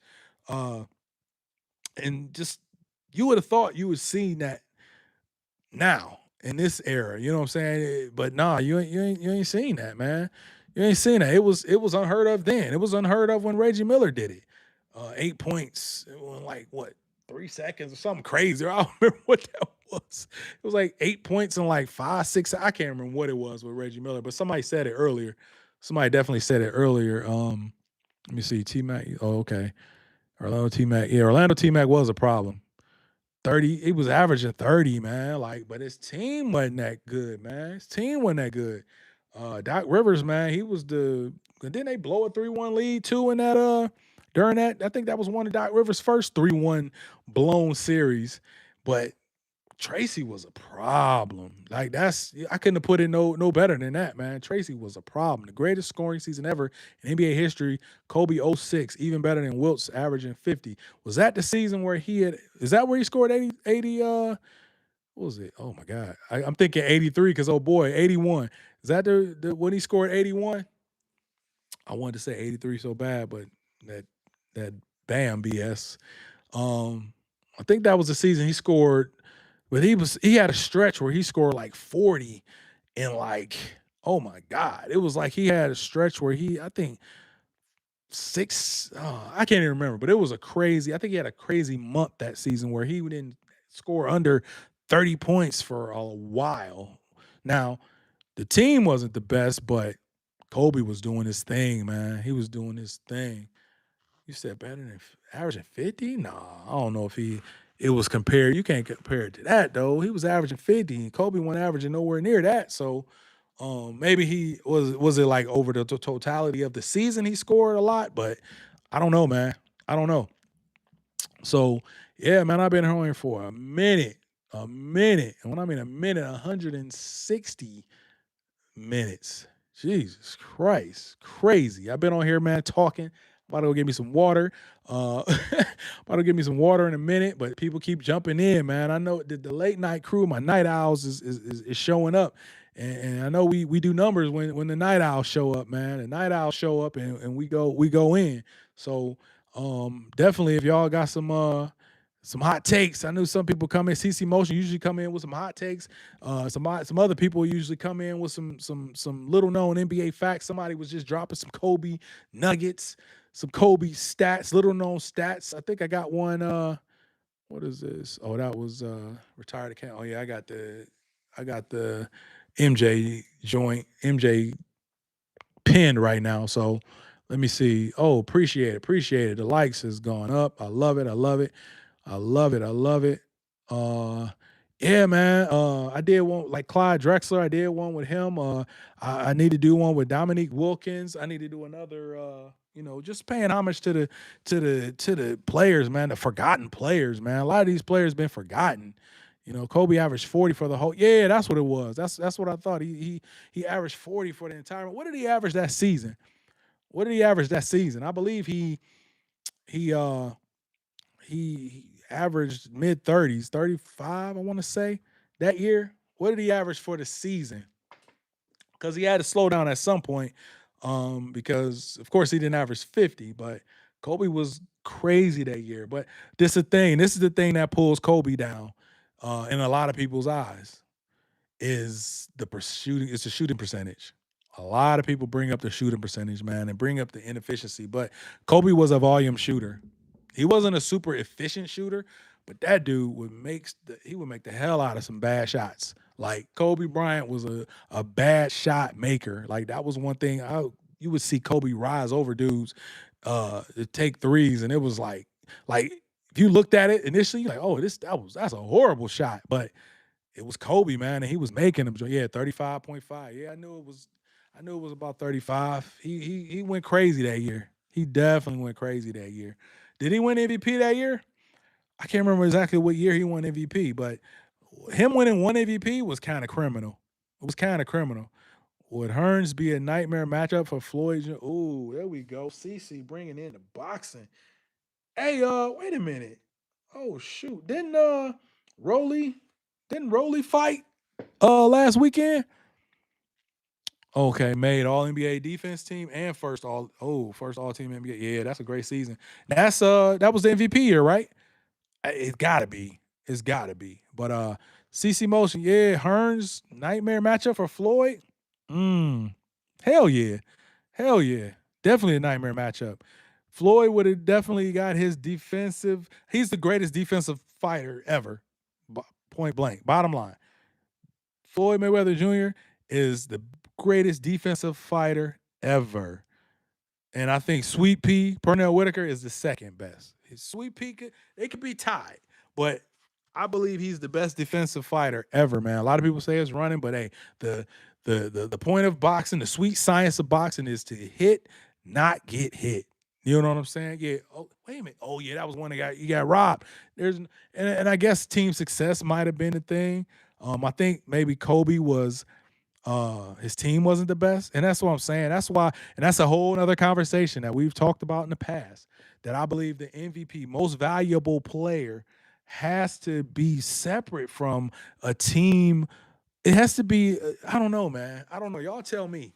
Like, I think, you know how the NFL has the offensive player of the year, um, defensive player of the year, but they also have the MVP. That's a whole different. I think that's different. I think that's you got the offensive. Just imagine if you had the NBA Offensive Player of the Year. Kobe gets that hands down that year, right? I think they need to add that. They need to add that. Maybe they need to add a Kobe Bryant award or something. Wait a minute. Do they have that in the playoffs? Does Kobe Bryant have an award, y'all? Because you know they ended up making what was it? The MVP is the MJ award. Uh, you got the Eastern Conference Finals. That's the I want to say Larry Bird. And you got the Magic Johnson is the Western Conference. Nash went back to back MVP 05, 06. And come on, man. Like if we being real, let's be real. Like let's be objective basketball fans. And I like Steve Nash. I'm a Steve Nash fan. But should he have gotten it over Shaq? Should he have gotten it over Kobe? I don't know, man. He was robbed 06, 08, and 10. Yeah, he was definitely robbed. If you had to pick one boxer to save your life in any situation, who would it be? God damn, that's a great question, dog.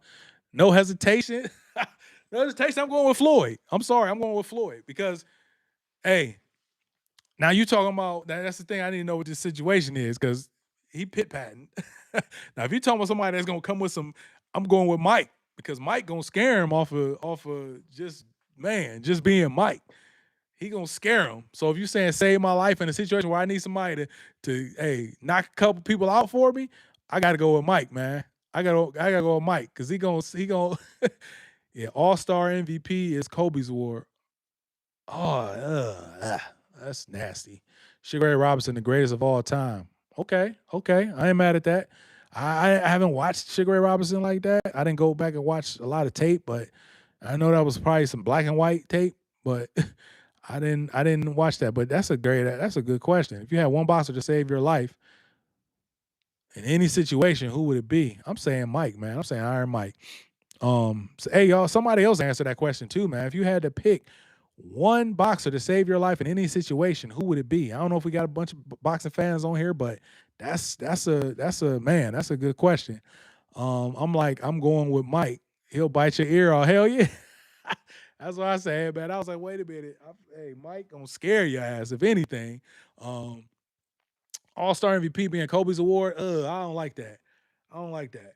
Um, I think they need to make a change or something, man, because All-Star MVP award is so diluted now. It's so diminished now. They need to just change that up, man. Come with the Kobe Bryant Award, which is for the best offensive player in the league. Period. That should be a distinction that players should get. MVP should be a totally different thing than like the best player in the league should be the MVP in my eyes. And that's what I thought it was. Like best player in the league is the MVP. MVP this year, Shea. Is Shea the best player in MVP? I mean, is he the best player in the league? Is he the best player in the league? Okay, Hawks said Tyson. Excuse me, y'all. Excuse me. Hawks said Tyson. I'm taking Tyson too, dog. I am taking Tyson too. I was saying Floyd, but I was thinking he was talking about a boxing match or whatever. But yeah. If it's save my life, hell yeah, it's Tyson. I might no, I don't know. I was about to say I might have to protect Floyd, but because if you rush him, it's a wrap. You rush him and he don't catch you, oh, it's a wrap. We're done. We're all done. If Floyd can't catch everybody. But yeah, man, MVPs, nothing. Wilt averaged 50 and didn't win. That's what I'm saying, man. You average 50. MVP should that's what I'm saying. So hands down, Wilt was the greatest offensive player or the best offensive player that season, correct? He was the best offensive player that season. So I think there should be if you got in the NFL, if you got the NFL offensive player of the year, that's a totally different thing. And I think these need to be clearly defined. MVP, that's still up for interpretation. Like MVP is the most valuable player. So if you take this one player off that team, what would your team be? You know what I'm saying? So if you took Shea off of the Oklahoma City Thunder, that team, wouldn't they still be competitive? Wouldn't they still have a decent team? I don't know. Y'all let me know. Like Luka Doncic, I don't believe he might not ever get an MVP just based on the fact that he gets hurt a lot. I don't know. Or he's put up such gaudy numbers that what else would he have to do? Now it's okay, now his team has to be well and above in first place. And I just don't think Luka Doncic is a winning player. So I don't think that he's going to have a team that's going to be 65 plus wins or something like that. LBJ winning back-to-back MVP, still saying Kobe is better than him. Okay. NBA All-Star game is watched. Yeah, that shit's through. NBA All-Star game is it's you might as well just get rid of that right now, man. I would change the whole thing. Yep. Keep it East and West, and the winner gets home court advantage in the finals. Yeah, I heard that. But it's man, if you so it's what if I'm trying to think of a situation because the Spurs was in the finals and the Knicks was in the finals. How many Knicks players was on the All-Star team this year? You know what I'm saying? How many Knicks teams, I don't know, man. Even in baseball, I don't think it's the best anymore because now there's so many interleague play. Remember, Eastern or National League and American League wouldn't play each other during the regular season until they started, switching that up. God, that was, man, how long has that been now? I almost want to say it's been about 20 years now that they've been doing that, but I think it would have made more sense back then when it was you didn't play National League teams when National League teams and oh my God, National League and American League didn't play each other, but now they play each other. So now it kind of dilutes that a little bit. So now we got the NBA where it's you playing teams all year. So it's just I don't know if it I don't know.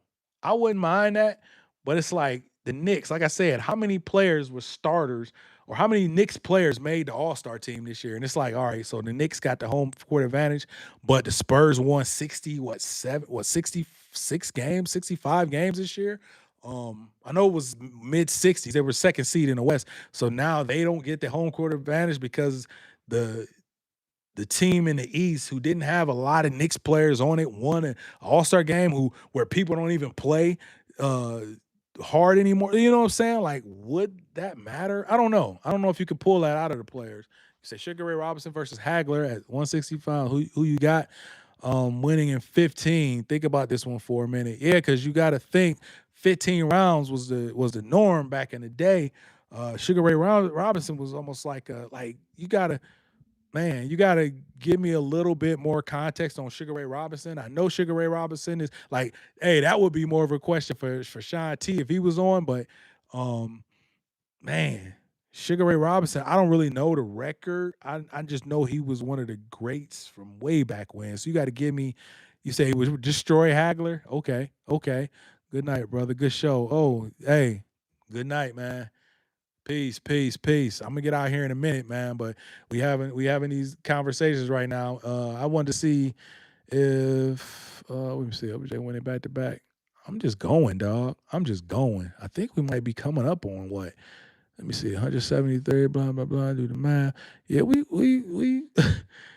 ooh, we coming up on 3 hours here, y'all. We coming up here on 3 hours, man. I don't think I've done a live this long in a while.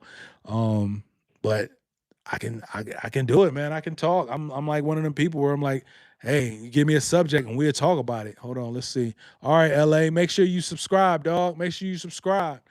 Make sure you subscribe to the channel, man. Appreciate you. CC Motion. Hagler had a granite chin, though. He could take punishment and keep coming forward. I'm like, man, I saw Hagler. Now he quit after that Sugar Ray Leonard fight. Um, I saw Hagler go to war with Hearns too, man. I ain't see Sugar Ray Robinson like that, but I'm gonna say Hagler too.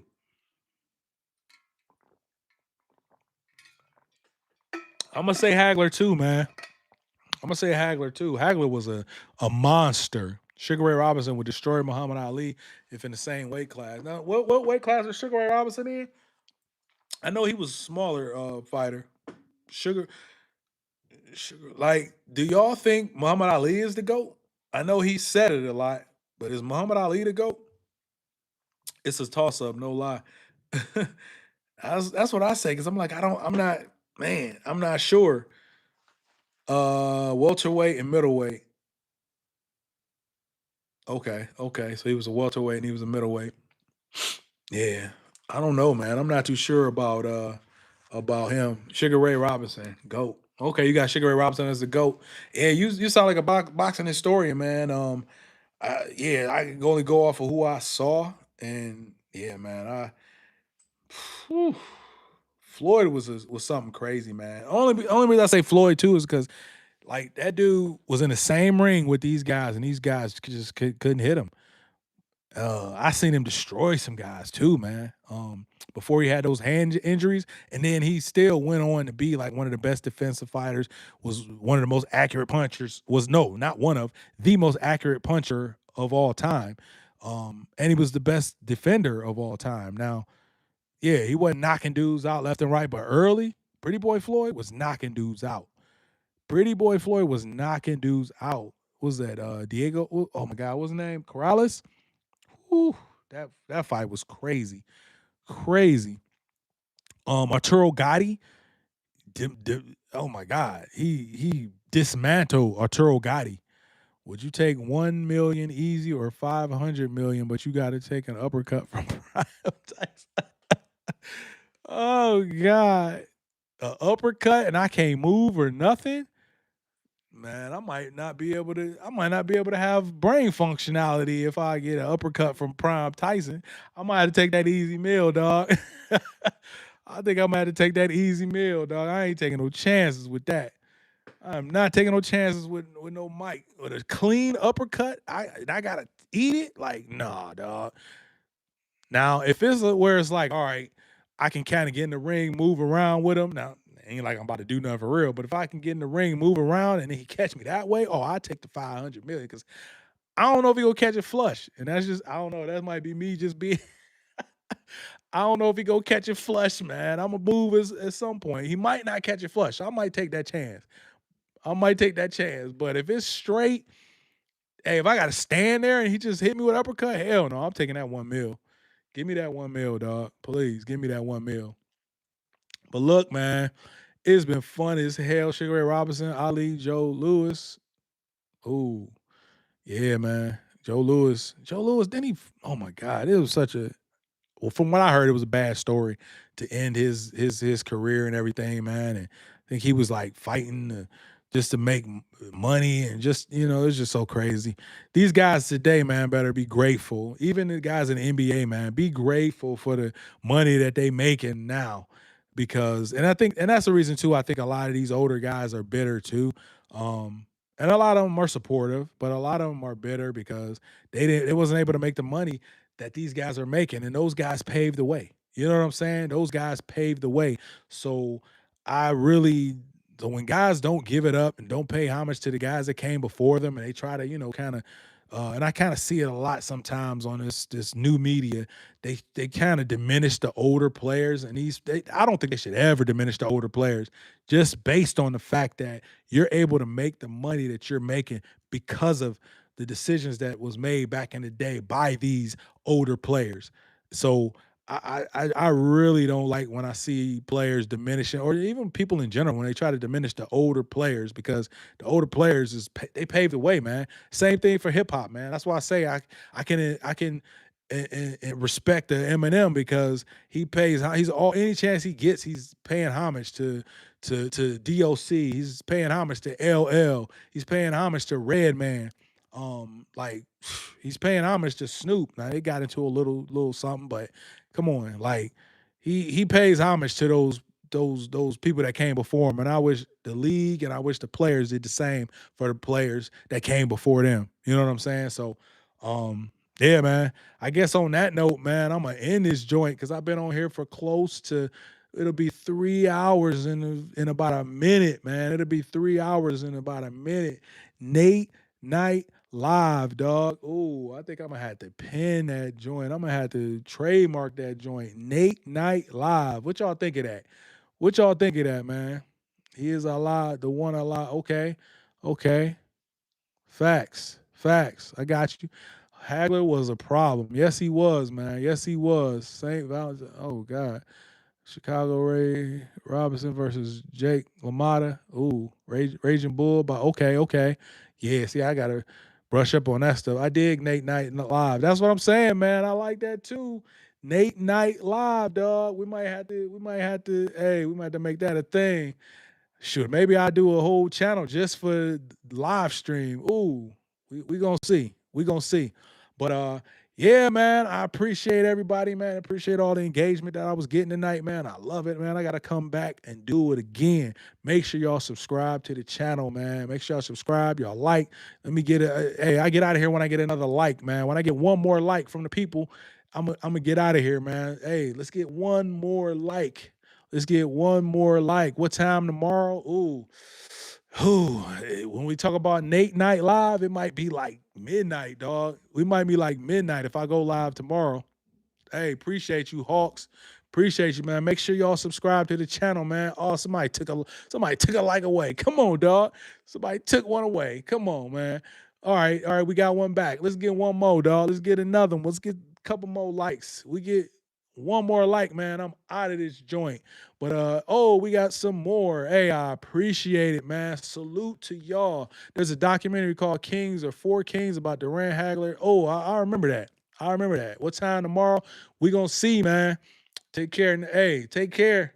Big Naticus out, y'all. Peace. Appreciate y'all. Appreciate y'all. Y'all still coming in too. Appreciate y'all.